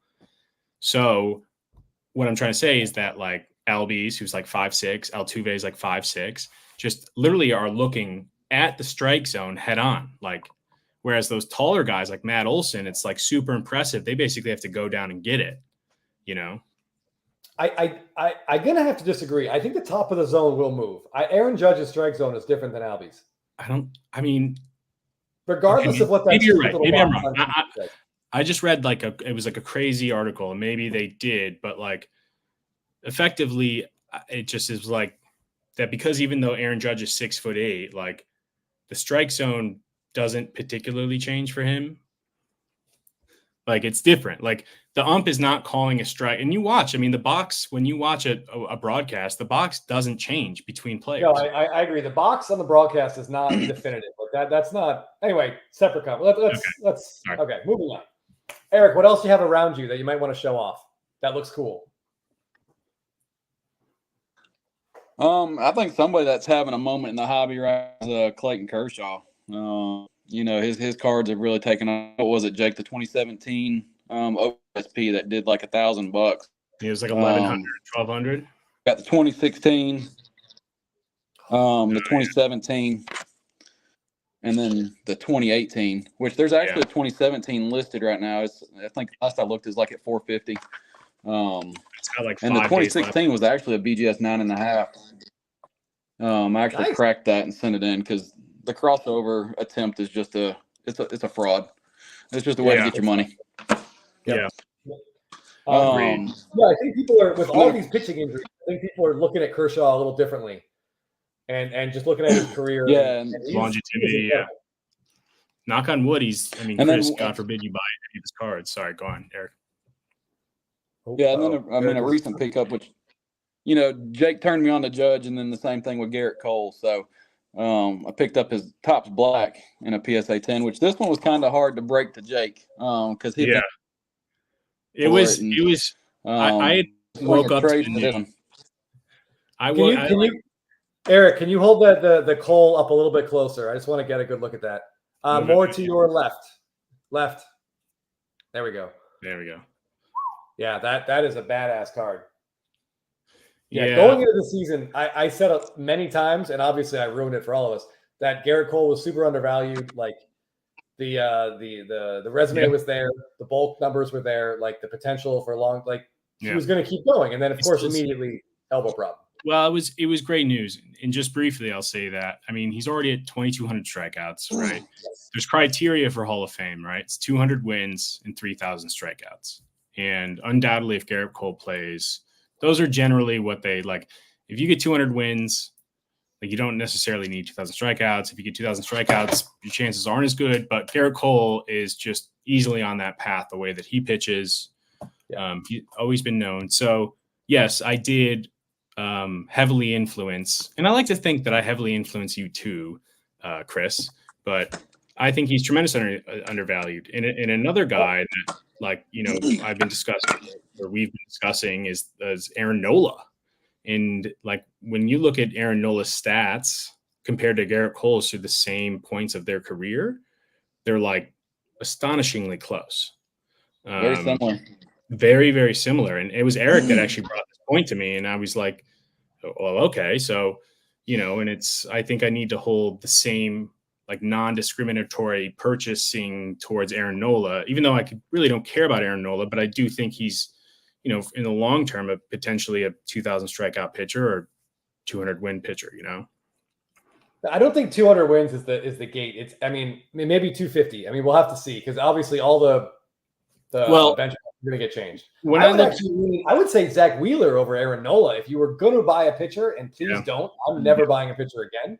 But Zach Wheeler's the guy that I think is more interesting than Nola. He kind of came out of nowhere, though. He was never on my radar, interestingly. And neither was Aaron Nola, to be honest with you. But, the whole, there were 3 holy grail players, right? Like pitchers right now: Clayton Kershaw, Max Scherzer, Justin Verlander, right? The current guys, those are the 3 holy grail guys. And their black parallels, even in very low grades, go for astronomical numbers. I think a PSA or a BGS 7 or BGS 8 Justin Verlander black went for $6,000. Oh yeah, those are like the 2000 aughts. Like you never see those cards. You never see them, and that's why I've had this. Well, obviously, we collect the same things. That's why Garrett Cole, it was important to have a PSA 10 black of his, because I think that Garrett Cole will become that caliber of a pitcher. And it's the signs show. Yeah, I hope so.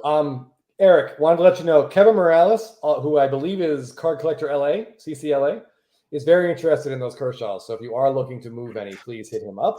He's selling them. Why would he be interested if he's selling them? We don't encourage flippers here, LA card dude. Alvin Holman wants to know if either of you have ever seen the 2017 Aaron Nola SSP. If that's the one of him running on the field, there's been multiple pop-ups in the last couple months. That's a 2016. That's 16. That's okay. 16. I didn't know he had a 2017 SSP. Homer Dome would know. Okay, if Pat's still here, maybe he could tell us. But Eric, you have the Aaron Nola. I'm sorry, Eric, you have the Aaron Nola black, right? Didn't you post that? I did. I did. I don't have it with me tonight, but I did pick that up because, like I said, me and Jake kick a lot of stuff off one another. Just potential. Just where can we still find value? Because I think the SSP market has obviously taken off and gained a lot of traction, but I still think there's some hidden gems out there. Yeah. There's a 2016 Aaron Nola Stadium Club variation that just popped up that I bought. Just because I know that, I looked at the search history for the last 2 or 3 years, and I think maybe only 1 or 2 had popped up. And given the trajectory, it's not very different from his base card.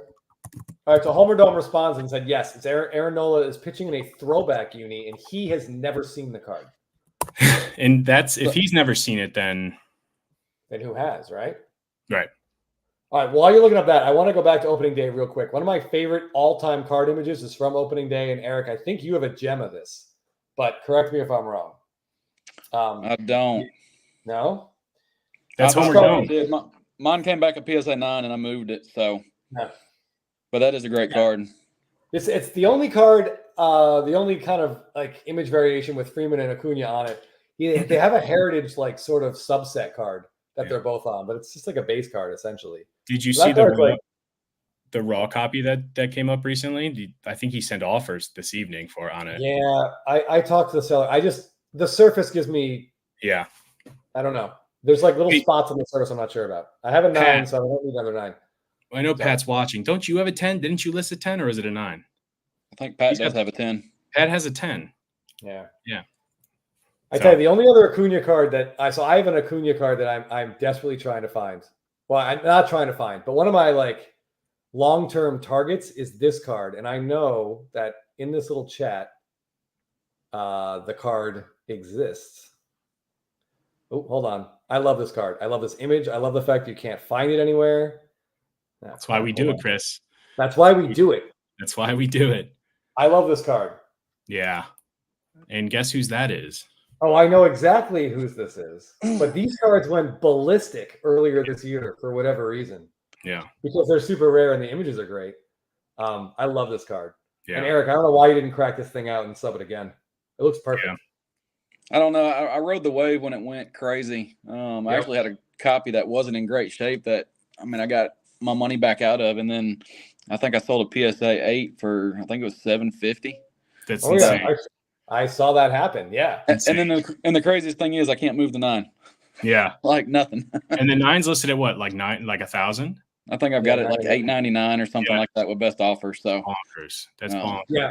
Homer Dome, I'm one of your watchers on that card. I'm looking at it and I need to sell some stuff and maybe I'll work my way up to it. You have the jumbo that's autoed now, right? If I'm not mistaken. I got the Acuna auto on it. I'm still waiting on Freeman to do a signing. Okay, well, you got to have pair father with son at some point, right? Like the card with the jumbo.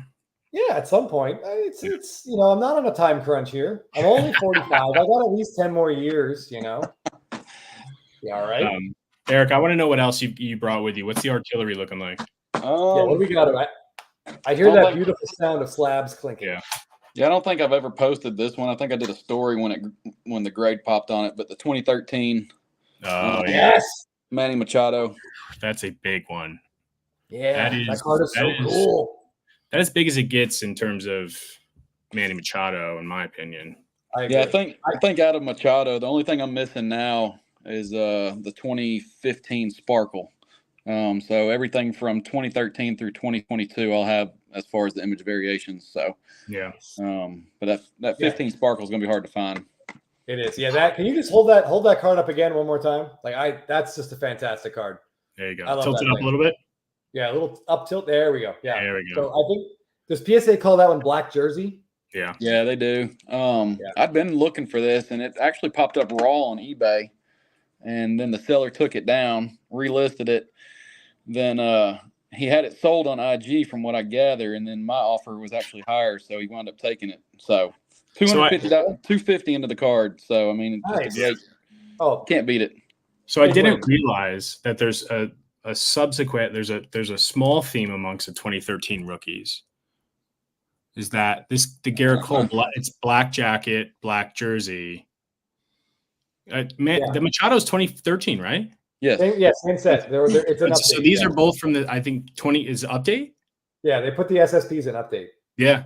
So these two rookies, I think maybe like black jacket or black jersey, and maybe that was like the theme they were going towards. Well, this is just Series 1. It's not update. Oh, it's not update. Interesting. But I think the SSP was in update though. What does the slab say? Yeah, what does the slab say? I'm curious. It's just tops. Oh yeah, not update. We should look that up. I'm pretty sure the SSPs were in update, but they were of Series 1 and 2, but they were inserted into update. Yeah. I think they same thing that I think they happened in 2017. A lot of the SPs got inserted into update and released. Okay, so maybe they just count them as whatever. I think that's Machado's best rookie. Yeah. I love that card. I wish they put that in Chrome, but unfortunately they didn't. Yeah, you would like that. You would like that, Chrome boy. Damn right I would. So, Jorge's Cards is asking if any of you have seen. I know there was one. I don't know if Eric bought it. Jorge's Card says, Eric, I have Machado 2015 Sparkle. Let's go. There we go.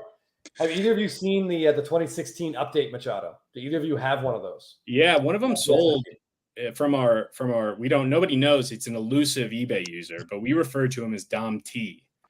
DOMTI. And more or less, he just came out of the woodworks. This is a story I'm going to be telling my grandchildren.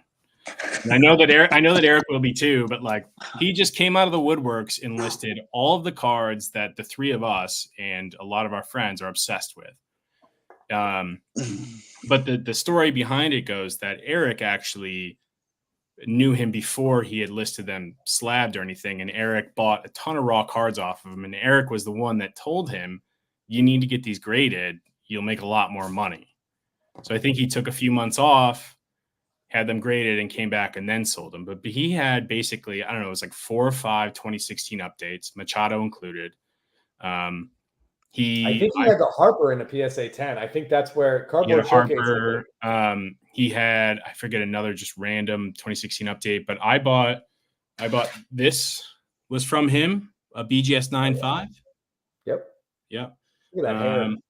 I bought the Rizzo. I bought a bunch of 2018s. Eric sniped me on like a few other ones, as he does. He sniped me on we're a good Machado friends, that but everybody wanted. We're all friends, but when an SSP comes up for sale, like the gloves come off. Yeah, well, there's a point at which we know we're going to compete for it. You know, those 2016s you absolutely never, ever, ever see.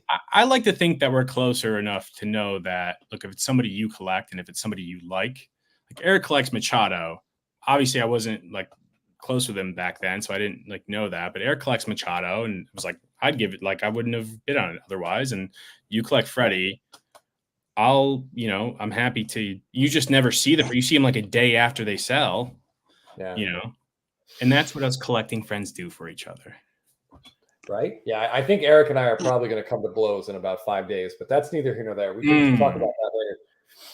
Yo, thank you. Silver Fox can confirm that the Machado was in update packs for whatever reason. Alvin said the legend of CVN will also be one I tell my kids. Special day. So if anybody knows, all right. So if he would relist, if eBay, there are eBay users that everybody like knows in this niche of collecting. CVN is this guy. He listed maybe 10 2017 SSPs right off the bat, right off the jump. A whole bunch of people messaged him, including Alvin, including myself, Eric, Homer Dome. And basically he said, he's like, I've got the complete SSP sets from 2016, 2017, 2018, and 2019 that I'm listing. And he then just, after like answering the first day or whatever, he just ghosted everybody. He stopped listing. But he listed like 10 of these really sweet 2017 SSPs. And so he had said that he had the 2 cards that I need to complete my 2018 Series 2 SSP set. And I've like literally been like a guy obsessed with a girl, like texting him with no response, like, hey, you there? Hey, just wanted to check in. Hey, I'm just kidding. I only messaged him once. I haven't messaged him since, but he's just gone dark. And Alvin coined it as his Linsanity run for those folks who follow basketball. You guys creeped him out. You went in too hard. Yeah, we're obsessed. Yeah. But you got to play it slow. It's a long. He would have made a lot of friggin' money. Well, this is what I was referring to. He was the one who had the Kenta Maeda, who like posted it. He listed it. Basically, Alvin messaged him and was like, "Hey, do you have this Maeda from 2017?" And he was like, "Yeah, I do." And they agreed on a deal or whatever. And so this CVN listed it like $1,000 or like $10,000, so nobody would buy it. Woo! I mean, they agreed on a deal, and like that's what Alvin had a great point. He said he knew he was legit because he asked if he had Kenta Maeda. Like, who the fuck has 2017? Sorry, excuse my language. 2017 Kenta Maeda SSP, So, and he makes a great point. Like, all right, unrelated or sort of. I have a question for each of you, and I want you each to think. I will show you mine. I want you guys to tell me 2 SSPs that you two are aggressively searching for. All right, that are important to you to find. So I will show you 2 of mine. All right. The first one is they're both the same player, which is kind of funny, and not Freddie Freeman. All right. I need hold on. I need like a Jeopardy. Ding, ding, ding. Yeah, that's okay. You think about it while I pull mine up. This is the first one. This is the first one that I'm becoming obsessed to find.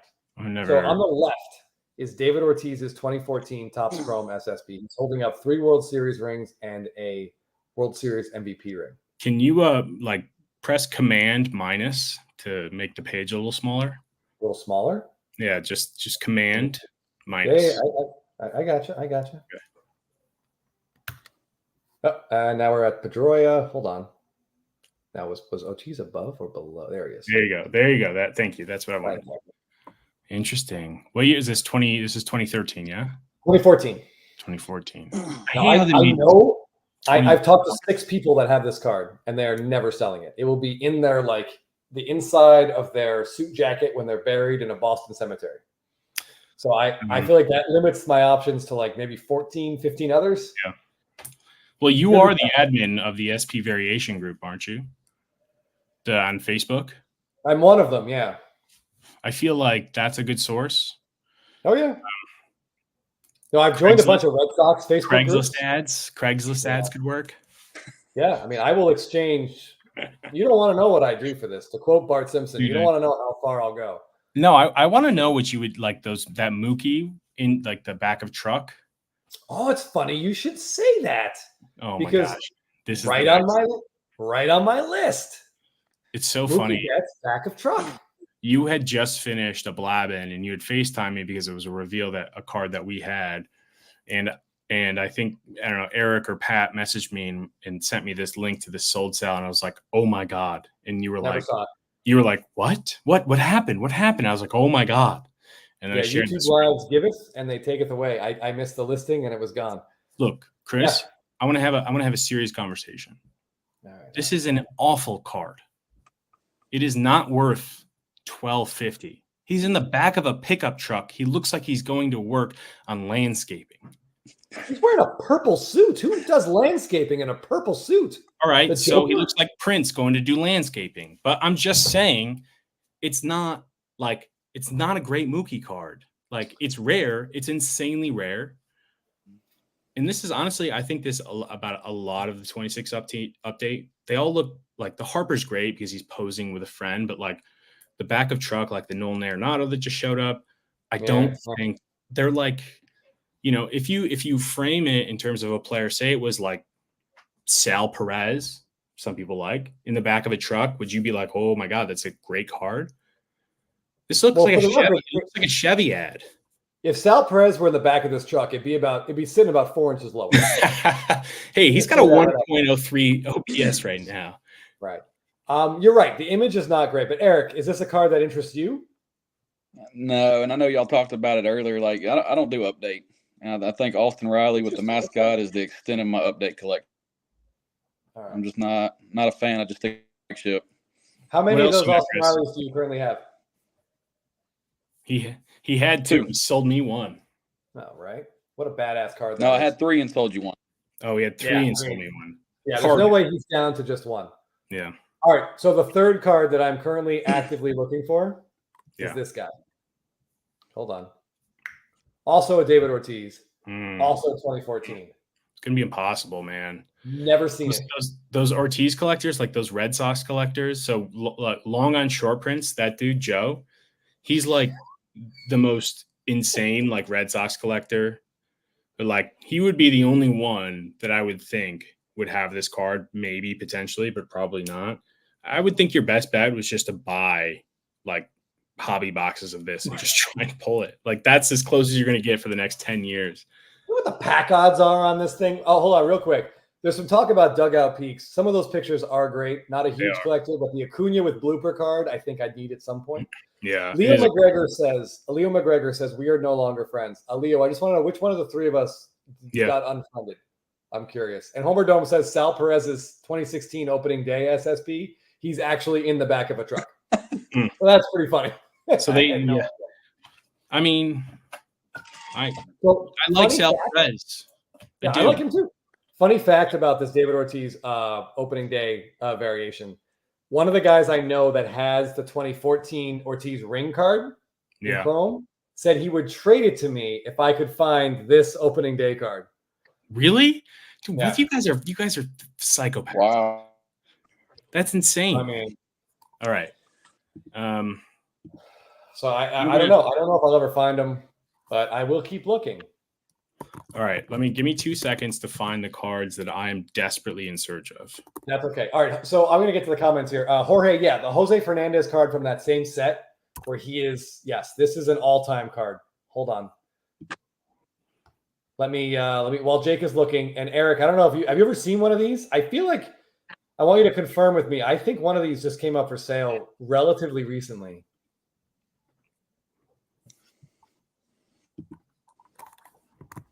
As a fan of both dinosaurs and baseball, This Jose Fernandez card was perfect.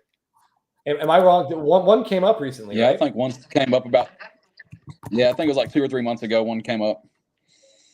I went with like $300 and some odd, over $300, right? It was pricey. Yeah, it was pricey. I love this card though. There's something about it that's just hilarious and fantastic. Because now is the image on that one different from the chrome one you have? Yes. Yeah, the chrome one is him with the Philly Fanatic. And the opening day is him with the Velociraptor. Yeah, Lucky Peter, do you own one, by the way? Lucky Peter says one of his favorite cards of all time. Do you own one of these? Because, man, I wanted to buy that, but I just couldn't I couldn't justify $300+ for a Jose Fernandez. And I'm guessing, Eric, you probably felt the same way. Agree. Yeah. Agree. Maurice Campbell, if you're on Facebook, the group is called Topps Photo Variations. And if you do have to answer the questions, I can't tell you how many people try to join and they refuse to just say they're going to abide by the rules. It's a stupid thing, but we won't let you in if you don't say yes. And we did have to kick a guy out for some dude got really belligerent in the comments in that post. That was weird. It's like, I don't care if your cards don't gem. Yeah, it's like F you and your image variations. What are you doing? All right, I'm gonna show a few cards. Yeah, Jake, here we go. Actually, on my post today, I had mentioned that I'm in search of 2 cards that I'm guessing won't come up for a while. But there are. So I actually want to first go to this Aaron Nola that I picked up, which is his rookie SP. Yep. And it just goes it goes to show. I mean, it's like a red jersey. It's it's just a super rare Stadium Club. Again, I think Stadium Club is just so undervalued. So now let's go back to. And we have to remember the hobby was smaller in 2016. Not as many people were ripping. Right. So whatever the print run is, maybe half of those cards are actually out in the wild. So now let's go. I know y'all talked about it earlier. But I like the fact with the newer Stadium Club, the print run, but they're also condition sensitive, so they're going to keep the pop report low. I mean, I think there's a lot of value to Stadium Club. So I need this Yadier Molina more than I need breath. Yeah, Jake's Bobby Witt PSA 10 I think is a tremendous long-term card. Like that pop is not going to get. I don't think it's ever going to see 10. Fun fact: I'm probably going to sell it soon. So, hey, I'm here to. I love the card. I love the card, but if I was choosing between either this card. Sorry. No, please. If I'm choosing between this card, right, which is a PSA 9, understood, or this card, and I believe in Stadium Club, but flagship will always demand a higher price, I think. And I would love input from the chat or from you guys, which would you keep? Because of the 2, I think that they could go for comparable prices, honestly. So which would you list? Keep Stadium Club. Keep Stadium Club? I agree with Eric. Keep the Stadium Club. Yeah. I'd keep Stadium Club. Done. Yep. The 2 most influential collectors in my life, done. I mean, the print run. Right. Yeah. I mean, the print run, the condition sensitive, so top is a 16th or less, so yeah, I think there's 70 more PSA 10s of that Topps card. Yeah. So can you guys see that Yadier Molina? Can you show that? Yep. Coming up. Anybody out here who might have this card, Jake, can you use your hands and make it bigger? Yep. Yeah, if any of our viewers happen to have a copy of this, our good friend Short Print a Day, Jake here, would. Yeah. So, all right. So my obsessive project, honestly, thanks to Eric, really, of the last, I don't know, year or 6 months or so. It happened quickly. But all right, so when I first really started becoming into short prints and variations, it was Eric was the only person that was posting, and in baseball card, and Chris too, but Chris posted a lot of cool Devers cards, a lot of cool Cooney cards, but Eric only posted variations SSPs and things like that. And I thought it was being a kid again and thinking something is so cool. Thinking that set of the consistent set of them using their hands doing something was the coolest limited insert set you could find. And so Chris knows this, Eric knows this, but about, I don't know, 6 to 8 months back, I was like, all right, I'm going to go balls to the wall. And this is what I tend to do in the hobby is I go very extreme with trying to accomplish my collecting goals. And I was like, I'm going to complete series 1 and 2 because update doesn't abide by this same theme. So in the 8 months since, and thanks to Jeff and thanks to Homer Dome and thanks to Eric and Chris and like a lot of the Zinc 42 Collect. Let's give a shout out to Zinc. Yeah, Zinc's great stuff. Great page on Instagram. Zinc's working hard right now. I just want to give a shout out to Zinc. It's my boy. I've been able to acquire 48 of the 50, and they are now in PSA graded slabs. But the only 2 left that I don't have and cannot find for the life of me. And this is a great way to kind of sum up SSP collecting from those earlier variation years is that they don't show up ever. And when they do, it's like buy them because they won't show up again. Right. So like, it's been, I haven't seen this Yachty or the Joey Votto that I'm after. I feel like when Votto announces his retirement, 1 or 2 may pop up, but maybe. Sometimes they just randomly, it's like that kind of, so, Eric found that Scherzer for like $20 recently. I found that Freddie Freeman, that Stadium Club. Some guys just throw them up and they're like, oh, maybe it's a variation. I can get more. It's either that or it's a consignment who somebody knows what they have, I feel like. And so I've like gone through basically every source, every single like database website for this card, to try and source them. And they're all like Reds collectors or Cardinals collectors. And they're like, I'm not parting ways. Anyway, so those are the 2 cards I needed to complete the set. And I brought a few cards, or I brought out a few cards that are my favorites. I know Eric's got one of these too. Oh man, that's such a cool card. Yeah. And this one, it was like early on in my journey. I think I bought it raw, and I think I'd had a few drinks, and I bid pretty high. It was raw too, actually, which was, I love this one in particular. This is one I got off the elusive Dom T for, I think, less than $100 in a BGS 9, and crossed to a PSA 10. Upgrade, baby. Yeah, upgrade. Obviously, we showed the Albies earlier. Yeah.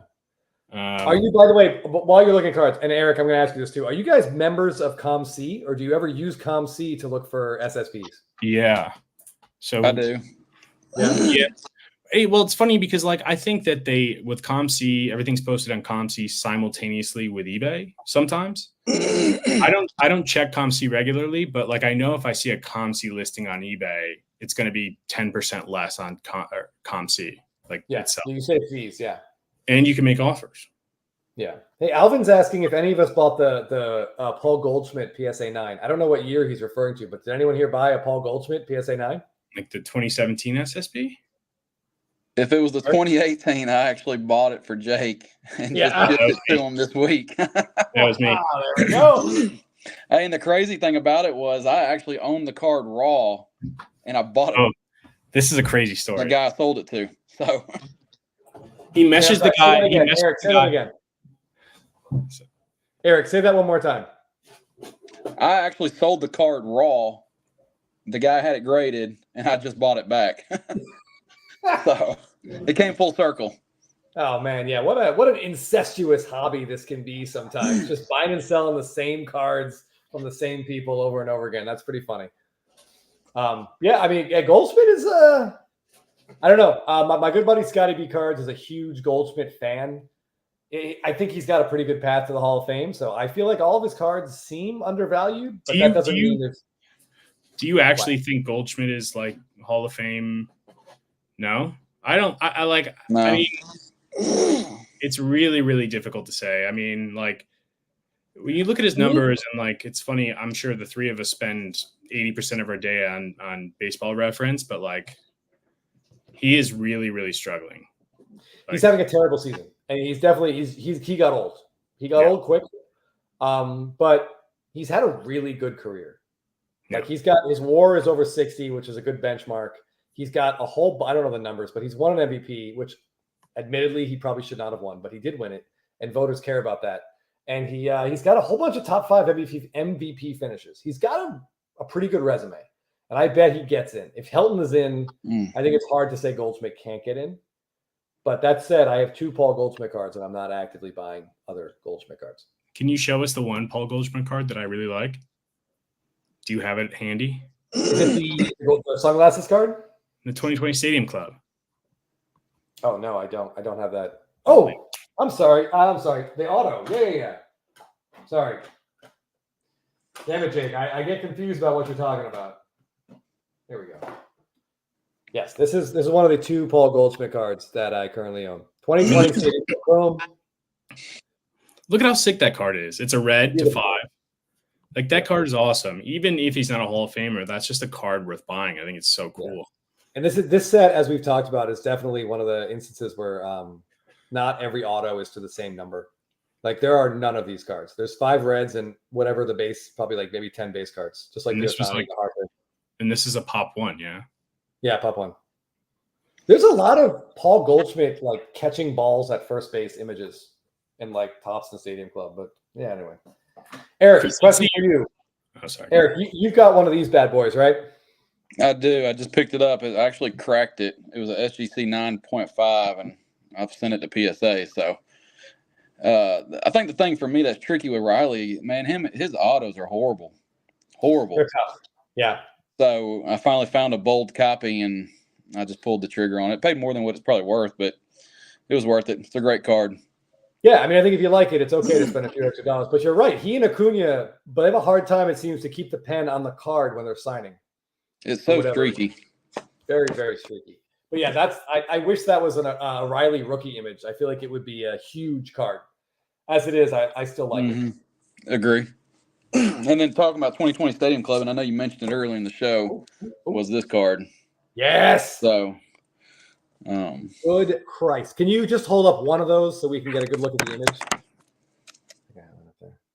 Yeah. So, again, Eric is a Braves fan, as I am. So, Phillies tend to give us nightmares. Harper especially. But I'm comfortable saying that's probably Harper's best, or one of his best images. I can't argue. It's probably top 2. I hate it and I love it at the same time. What do you? Oh yeah, that one's incredible too. I like this one better, but the Phillies one is. If I were a Braves fan, like I want Acuna in front of that sign, or like a Freeman in front of that sign, Riley. I want something like that. Like that's just a fantastic card. I also think it's a testament to 2020 Stadium Club that Eric subbed those 2 raw. You subbed that card, that Chrome Harper raw. We just subbed, I don't know, 5 or 6 cards raw, and they all came back gems. It's like 2020 Stadium Club was just all around, I think, QC, design, everything. How much did you pay for those raw copies, Eric, of that Harper, of that? They were less than 200. Yeah. Each. So even that seems like, I feel like it seems expensive for just a 2020 variation, like a 2020 Stadium variation. I mean, we're talking about a raw. We're talking about a image variation of a non-rookie, right? And then this happens, and it feels like the market just flips itself on its head. Yeah. Here's a raw copy of that card that sold for $1,000. I mean, nobody knows if this got paid for or not, right? But it has not been relisted. It has not been relisted yet, which is just like. So I think it was AV Cards or one of those guys listed their PSA 10 for $2K. I think it ends tonight with no bites. Yeah, that was 25 read. 25 read. Sorry, 25 read. Yeah, I mean, worth a shot. I don't know. This one's hard to explain because we looked at the bidding. I think the 3 of us had a chat about the bidding, and it looks like it's legit. Yeah. Yeah, no, it looks totally legit. You're right. And then it doesn't even look gem. It looks 9 at best, right? Yeah, there's some edge wear on this side right here but it's a absolutely beautiful card. It's kind of cool to see maybe the hobby shifting in a way to the images really, really mattering. I do want to bring up a Sal. Okay. All right. You guys, I have to run and do something real quick. You guys are on your own. You're untethered. All right. Eric and I are going to tell you what the world is really like.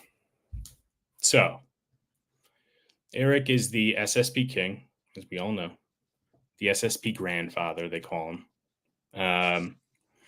When he is in need for money for cooler cards, he sells me his cool cards. And that's pretty much how my collection came about.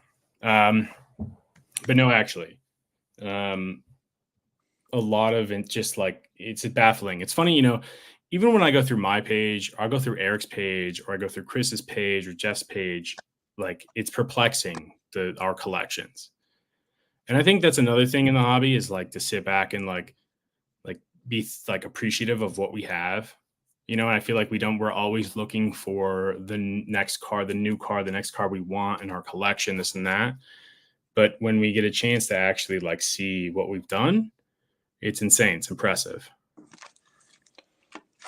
I agree.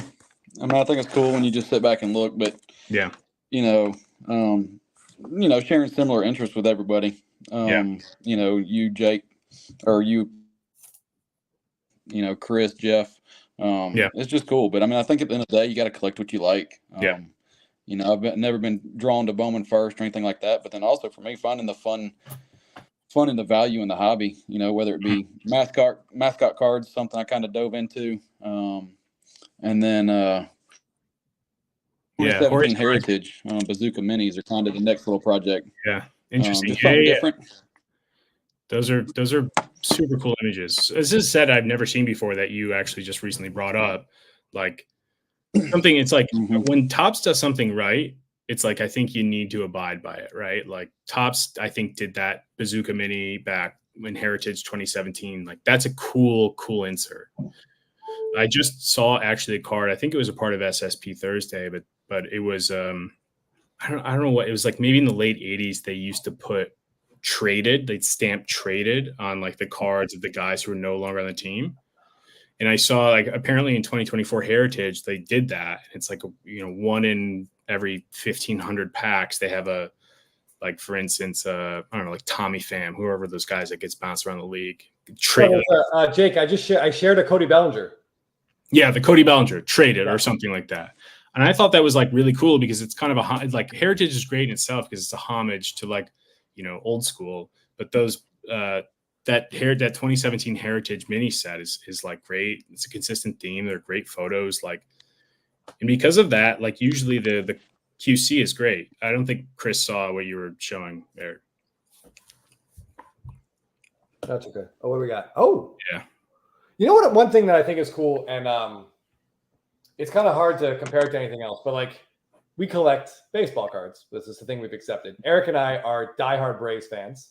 You can tell by my jersey, which is, as my wife said, sort of growing into my skin, and Eric's hat. Yet we each have like Bryce Harper PCs. Yeah. A guy who literally just murders our team like every October. Yeah, we respect him. Like we like the hobby. We respect him enough that I can't hate him. I can't hate the guy. So I mean, I think that's pretty cool. Eric, do you have any, when you look at your Bryce Harper cards, do you keep them like face down? Do you have a hard time acknowledging them in a way? No, not really. I mean, if the Braves aren't in it, I want the Phillies. So it's kind of how I look at it. It's so interesting. That's how I felt last year. I'm like, just go win your World Series now and then relax. And they chose. It's like, Eric, do you ever pay attention to like Padres games or like are you ever? It feels like they're kind of just lost in the void, the Padres at times. But like, are you ever like attentive to like what the Padres are doing, or no? You just like Machado and love watching him play. Yeah. No, I got into the Machado thing. It just kind of snowballed from one card to the next, and next thing I know, I've got the 10-year run. Yeah. So he's just like one of those. I know y'all talked about it earlier.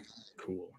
I like to try to cap the cards at 10 years. I think once you start getting past the 10-year mark, it kind of the cards tend to matter less. Yeah. So it kind of gives me some focus. Yeah, that's an interesting point. It's like we all collect cards and we all spend money on cards, and like Eric was saying, Eric actually brought this up to me. It's like a very interesting point. It's like from the time they're a rookie until their 10th year, usually any card after that just becomes like lost in the void a little bit. And like, it makes a ton of sense. And granted, some of the images, if the image is great, like I totally understand wanting it, but like in terms of like investing in, quality or like a worthwhile card, I do think like at the 10-year mark, right? So I think we were talking about Miggy, and I think it was like 2011 or 2012 that was the 10-year mark, and it was like, anything after that just becomes just kind of white noise a little bit. But it's got to be a special card, right? It's got to be a special image, because Yeah. I know Eric has one Miguel Cabrera card after that line, because I have the same card and I love it. That Tiger, that 2013 Topps Chrome or 14 Topps Chrome SSP. Yeah, It's like high five points. That's an incredible card. I don't care if that's his 35th year of cards. Yeah, that's yeah. awesome. That said, it obviously, it takes a lot to make that card special, like you were saying. That set makes Rin Chu, I don't know how you pronounce his name, Rin Hu, the Dodgers pitcher. The one that's listed now. Yeah, the one's listed now. Rin Hu Jay. I don't know. Alvin, we need a pronunciation. We need the Japanese pitcher. He's a Japanese pitcher. He pitched for the Dodgers.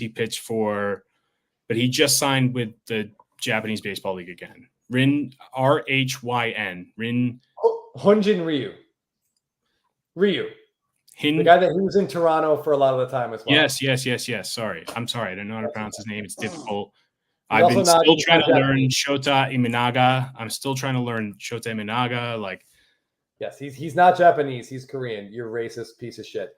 Kate Krasky, thank you. Canceled. Hyunjin Ryu. I'm canceled. I just want to really briefly address the comments here. I think it was Maurice. Give me a second. Or Kevin. Kevin, 100% correct. If you made that bet, you won. Just so you know, just letting that go. That's exactly what I was doing. I wanted to ask Eric a question, because Eric, you've talked about you sort of moved cards, bought and sold, to put money into stuff you would rather have. Is there anything you have sold that you since really regret letting go? That's funny. Me and Jake actually talked about that. I got one he gave away that he really regrets giving away. Oh. Well, yeah. I mean, Jesus. This is obviously anybody who knows 2016 SSPs, and they're very difficult to come by. I think one of the very first deals Eric and I did or whatever, he was like, this is just classic Eric. He was like, I'm sorry, I can't ship it within 30 minutes. He felt really bad about not being able to ship it immediately. It was like, I don't know. He was like, I think you were sick. He was like, I'm on my deathbed. I'm sorry. Like, give me like 2 days and I'll have it shipped out. And so you took advantage of a sick. I didn't. He just threw it in there. He just threw the card in there, knowing I was a big Garrett Cole fan. And I was like, I really didn't know what it was at the time, to be honest with you. I hadn't done any research in 2016. Meanwhile, this is not one of these has not surfaced in the last like 3 or 4 years. So he gave me one of the rarest. I bought it for less than $16. I think it was January 2023. Yeah. Wow. Yeah. No, it had to be January 2022. There's no way. Eric, anything else? But even giving that to Jake, like I don't have any regrets. Like no regrets. Like no, it's like a card coming. It's fine. It's kind of how I look at it. Yeah. Yeah. I mean, I feel like you put on your Avengers costume when you went to Jake's house and gave him a card. Wait. So any regrets of like, what was the original question? Sorry, Chris. I said, have you sold anything that you regret? Any SSPs that you regret? I really don't. Dude. Yes, and you I do. think I've always tried to spin into something else I wanted bigger. Nice. Yeah, I know for a fact there have been like, I know for a fact there have been ones where you like, I think I sold it for like $125 maybe 3 years ago or something, and now it's like 3,000, like something ridiculous. I feel like there are so many. One of the great stories about Eric tells me is he owned I think a PSA 10 orange Shohei Ohtani Chrome rookie. I think he sold it for like $200 or $300 back in like 2019 or 2020 or something like that. Jesus, Jake, it just goes to show the depth and like the length that Eric has like been into cards, and like that's why he's such like a great resource and like so reputable, is because like he sold it for like that Ohtani is now worth like 10 grand or like. Okay, well, I mean, I mean, does anyone else have any horrible stories from their past they want Jake to dig up on this YouTube live? No, I just like Eric. I just like Eric in particular because he has so many good ones, and he will always tell you. I'll be like, "Why did you sell that?" And he'd be like, "I don't know. I was just being dumb." Like he will like out of the woodwork. You'd be like, "Oh God, I love this card." And that's the beautiful thing about Eric is that he has had so many of these cards and knows so many of these cards. God, you know what? Another great story about Eric. Oh, he had wanted, I think it was the 2020 opening day Bryce Harper variation. Is this a story about how his dog died? Like, what are you going to tell him? No. Just wait. It was like he loves Harper, obviously. In 2020 opening day Harper variation, he's like, I don't know. He goes one day. He's talking to me. He goes, I thought I had one. I must have sold it. I don't know. I must have forgot about it. Like 2 or 3 months goes by. He messaged me and he goes, I was just going through my vault and I found this 2020 Harper SSP, but like the 2020 opening day SSP variation. He said, it looks gem too. And I was like, but Eric, like he will tell you, he has a lot of these stories where he sold things for super cheap that are like great, fantastic cards that obviously now are like, but that's why I love Eric. Like Eric has those great stories. They're fantastic. I mean, I think we've all done it. So, like, I mean, there's just no regret, you know. And then there's the other ones that I've held on to that, like, I'm really glad that I held on to. Yeah. You know, and the last 2 cards I've got are, is the selfie. Oh, yeah, that's the. Oh, yeah. Can you just show one of those? Because this is on my list of cards I need. Yeah. I think as any variation collector, this should be on people's lists. Yeah. 2019 or 19? Yeah, 2019. I bought my first one in 2019. I paid $140 for it, and I've had it since. So, that's crazy. Yeah, hold on. Let me check. Hold on. And the other, and this is another methodology that Eric has actually kind of influenced me in, is that, and also Jeff apparently does the exact same thing, right? Boy. So if he bought his first one for 140, but then, the next one he paid 600 for, or it's an average cost of 280, 275 or something like that, So if you can average the cost between the two, it's like that makes a lot more financial sense. Yes, this is the card that if you had a hard time seeing what Eric was showing, this is the 2019 Stadium Club Trout variation. So there are 5 MVPs and counting. Yeah. 3. Really, really cool. How many does Mookie have? Mookie has 2, right? One. He's got 1. Gosh. Yeah. Now, I believe it's such a great card. Yeah, this is fantastic. And if you're an autograph hound, there's a jumbo of these. There's a box topper jumbo. I think it's numbered, but if you can find a jumbo and get it signed by all 3, that would just be incredible. An absolute showstopper in your that one looks so clean. Where is this one? It's on eBay. Is that listed right now? It's listed right now. God damn, that looks clean. I don't think it's as clean as it looks. You're looking at a pretty top left and top right corners look good. Can you go to the back image? Hold on a second. Let me get there. Let me get there. You see what I'm dealing with, people? You try to help Jake out, and this is what you end up dealing with. Yeah. Yeah. Even the back looks good. Look at that top edge. The top is bottom. The bottom left corner doesn't look great. Bottom right corner doesn't look great. Yeah, a little bit of wear. I still think it's a great 9. Like it's a good looking 9. I think. Yes, I would say this is barring a surface defect, this is a very comfortable 9. Yeah, it's tough. I'm just gonna wait until Eric needs another Harper, and hopefully he sells me. Just buy the PSA 9 listed. Yeah, but it's like $450 or something like that. These 2 Trouts are probably 2 that'll never go anywhere.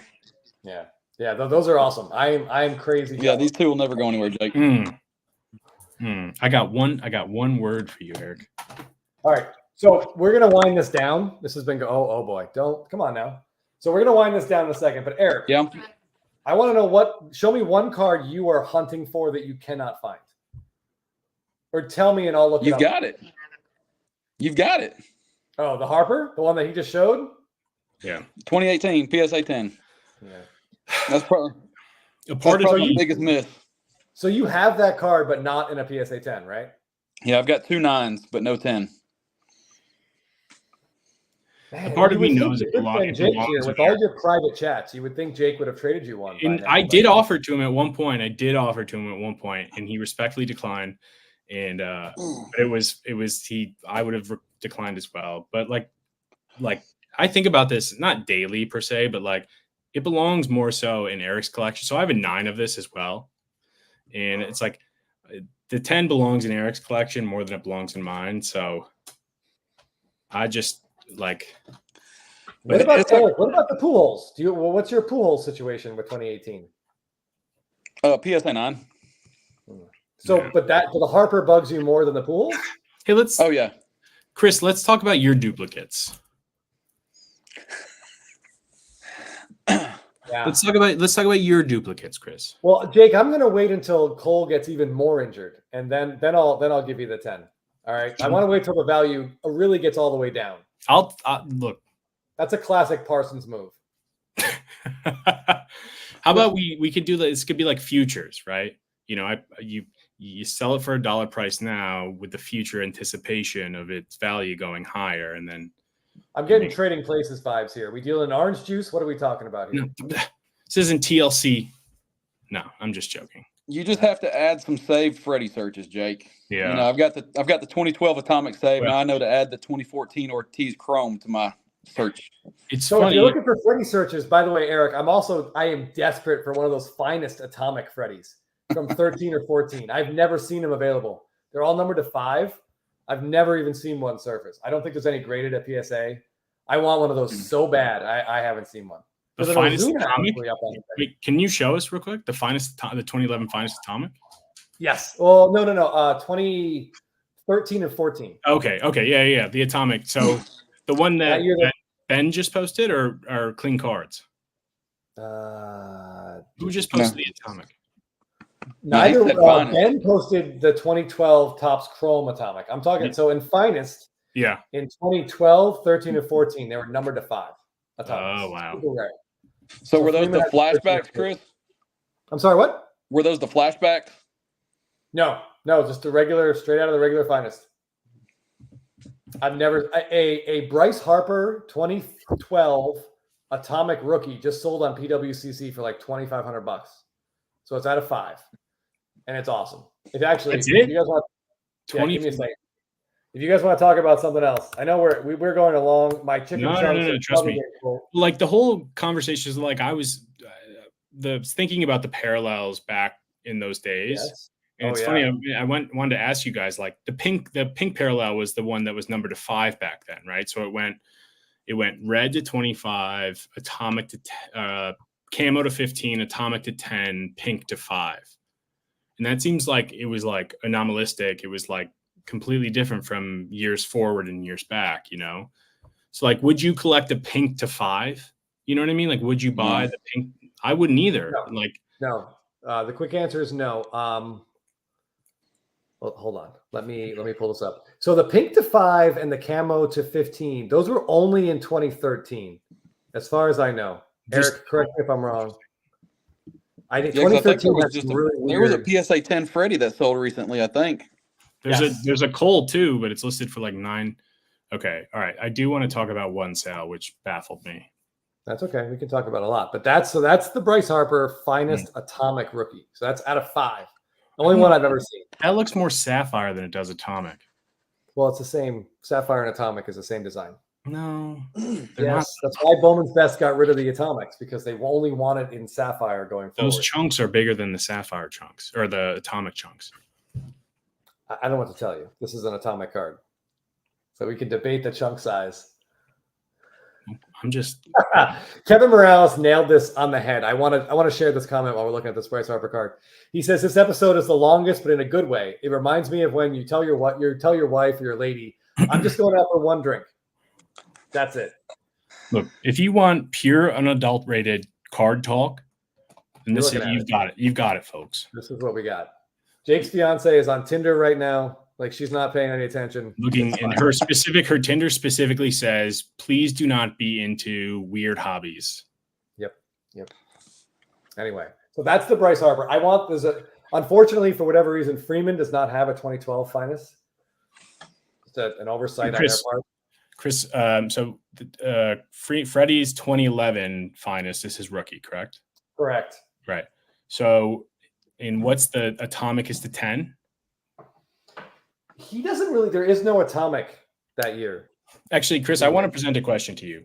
Oh boy, there's a die cut mosaic to 10 right here. Okay. I'm Gets not my a huge motor die running. cut guy, honestly. I like Fair to enough. get my full money's worth in a full card. But I like my curves. you've As got you were. 3 options, right? You got a PSA 10 2011 Chrome Freddie Gold. Mhm. Okay. Mhm. You've got a PSA 10 Hope Diamond Freddie. Okay. And then a PSA 10 Black Freddie 2011. Which of the 3 are you taking? So for the sake of your hypothetical, we're going to assume a 2010 black PSA 10 exists, even though currently none 2011, do. yeah, there's none, right? Yeah. Yes. Okay. All right. So we're imagining that one is real. But I we'll would also do the thought experiment with a PSA 9. No. Okay. That's it. I will take, if it exists, if it could be found, I would take the Topps Black PSA 10 first. Really? First and foremost. Yeah. Huh. Eric, what do you think? Eric, you like all 3 of those cards too. Which one of those 3 would you take? The black. Yeah. Really? See, Black first. Yeah. I'm a big black collector, obviously, as you know, but like I think true gold is like we created a currency based on it. You know what I mean? Like it's what resonates with people. And I think it does. kind of goes back to the Stadium Club. I mean, the condition sensitivity of the blacks and the odds of finding them in PSA 10 make them superior to a gold. So, yeah. No, Now, you're full right. disclosure, there are, of those 3 options, there's more PSA 10s of the diamond or Hope Diamond than there are of the other 2 combined. Right. But it's very small, right? Isn't it? I was just randomly on the Pop Report, like looking at 2011 update just to look at or 2011, whatever. And I was just like, well, what? So do you know anybody with a 9? Of what? The black, the PSA 9. There was black. a guy in the that's Braves Facebook group I'm in showed me a picture of it. So I know they exist. What do you think they would go for? 7, 10 grand? Oh, no. I don't know. Maybe $2,500? No, come on. I don't want to get too personal, but Eric, what did you pay? What did you pay for your Garrett Cole PSA 10? I'll tell you what I paid for my PSA 10. Okay. I paid $1,100. Okay. All right. So I would say the Freeman 9, because there are no 10s. And there won't be, because everyone I've seen is off-centered and dinged up. That year is weird. I would say like $2,500 to $3,000 for a PSA 9. Just because it's a 9. What do you think a 10 would do then? 7 to 10, 7 to 8. At least $5,000 if someone had one, yeah. So I put it in the context of like Judge, right? So I have the black PSA 9 of Judge's black rookie, which was $1,400, I think. Okay. But his 10 goes for like closer to $4,000, and you have to imagine if his 10 goes for $4,000, Freddie's has to go for like 6 to 8, right? Like he's got like 67 WAR. It's just like no. Freddie is the better career, but I mean Judge has the flash, right? Freddie's teeth are better, but I mean Freddie never hit 62 home runs. Yeah. Real quick, hold on. Lucky Peter says, yeah, the black and the Hope Diamond are both at a 60. The gold's at a 50. And Lucky Peter says a Hope Diamond PSA 10 sold for $3,000. Really? When was that? 2013? No, I bet it was last year. I've seen some of those I've seen more Hope Diamonds than I've seen of the other 2 combined. Really? Yeah. And by the way, I also want to just comment, Kate Krasky with a fantastic Hall of Fame comment here.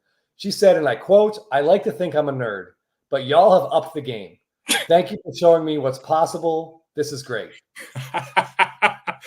I take pride in knowing that I'm like very, very knowledgeable on a very unique thing that nobody else is very knowledgeable on, you know?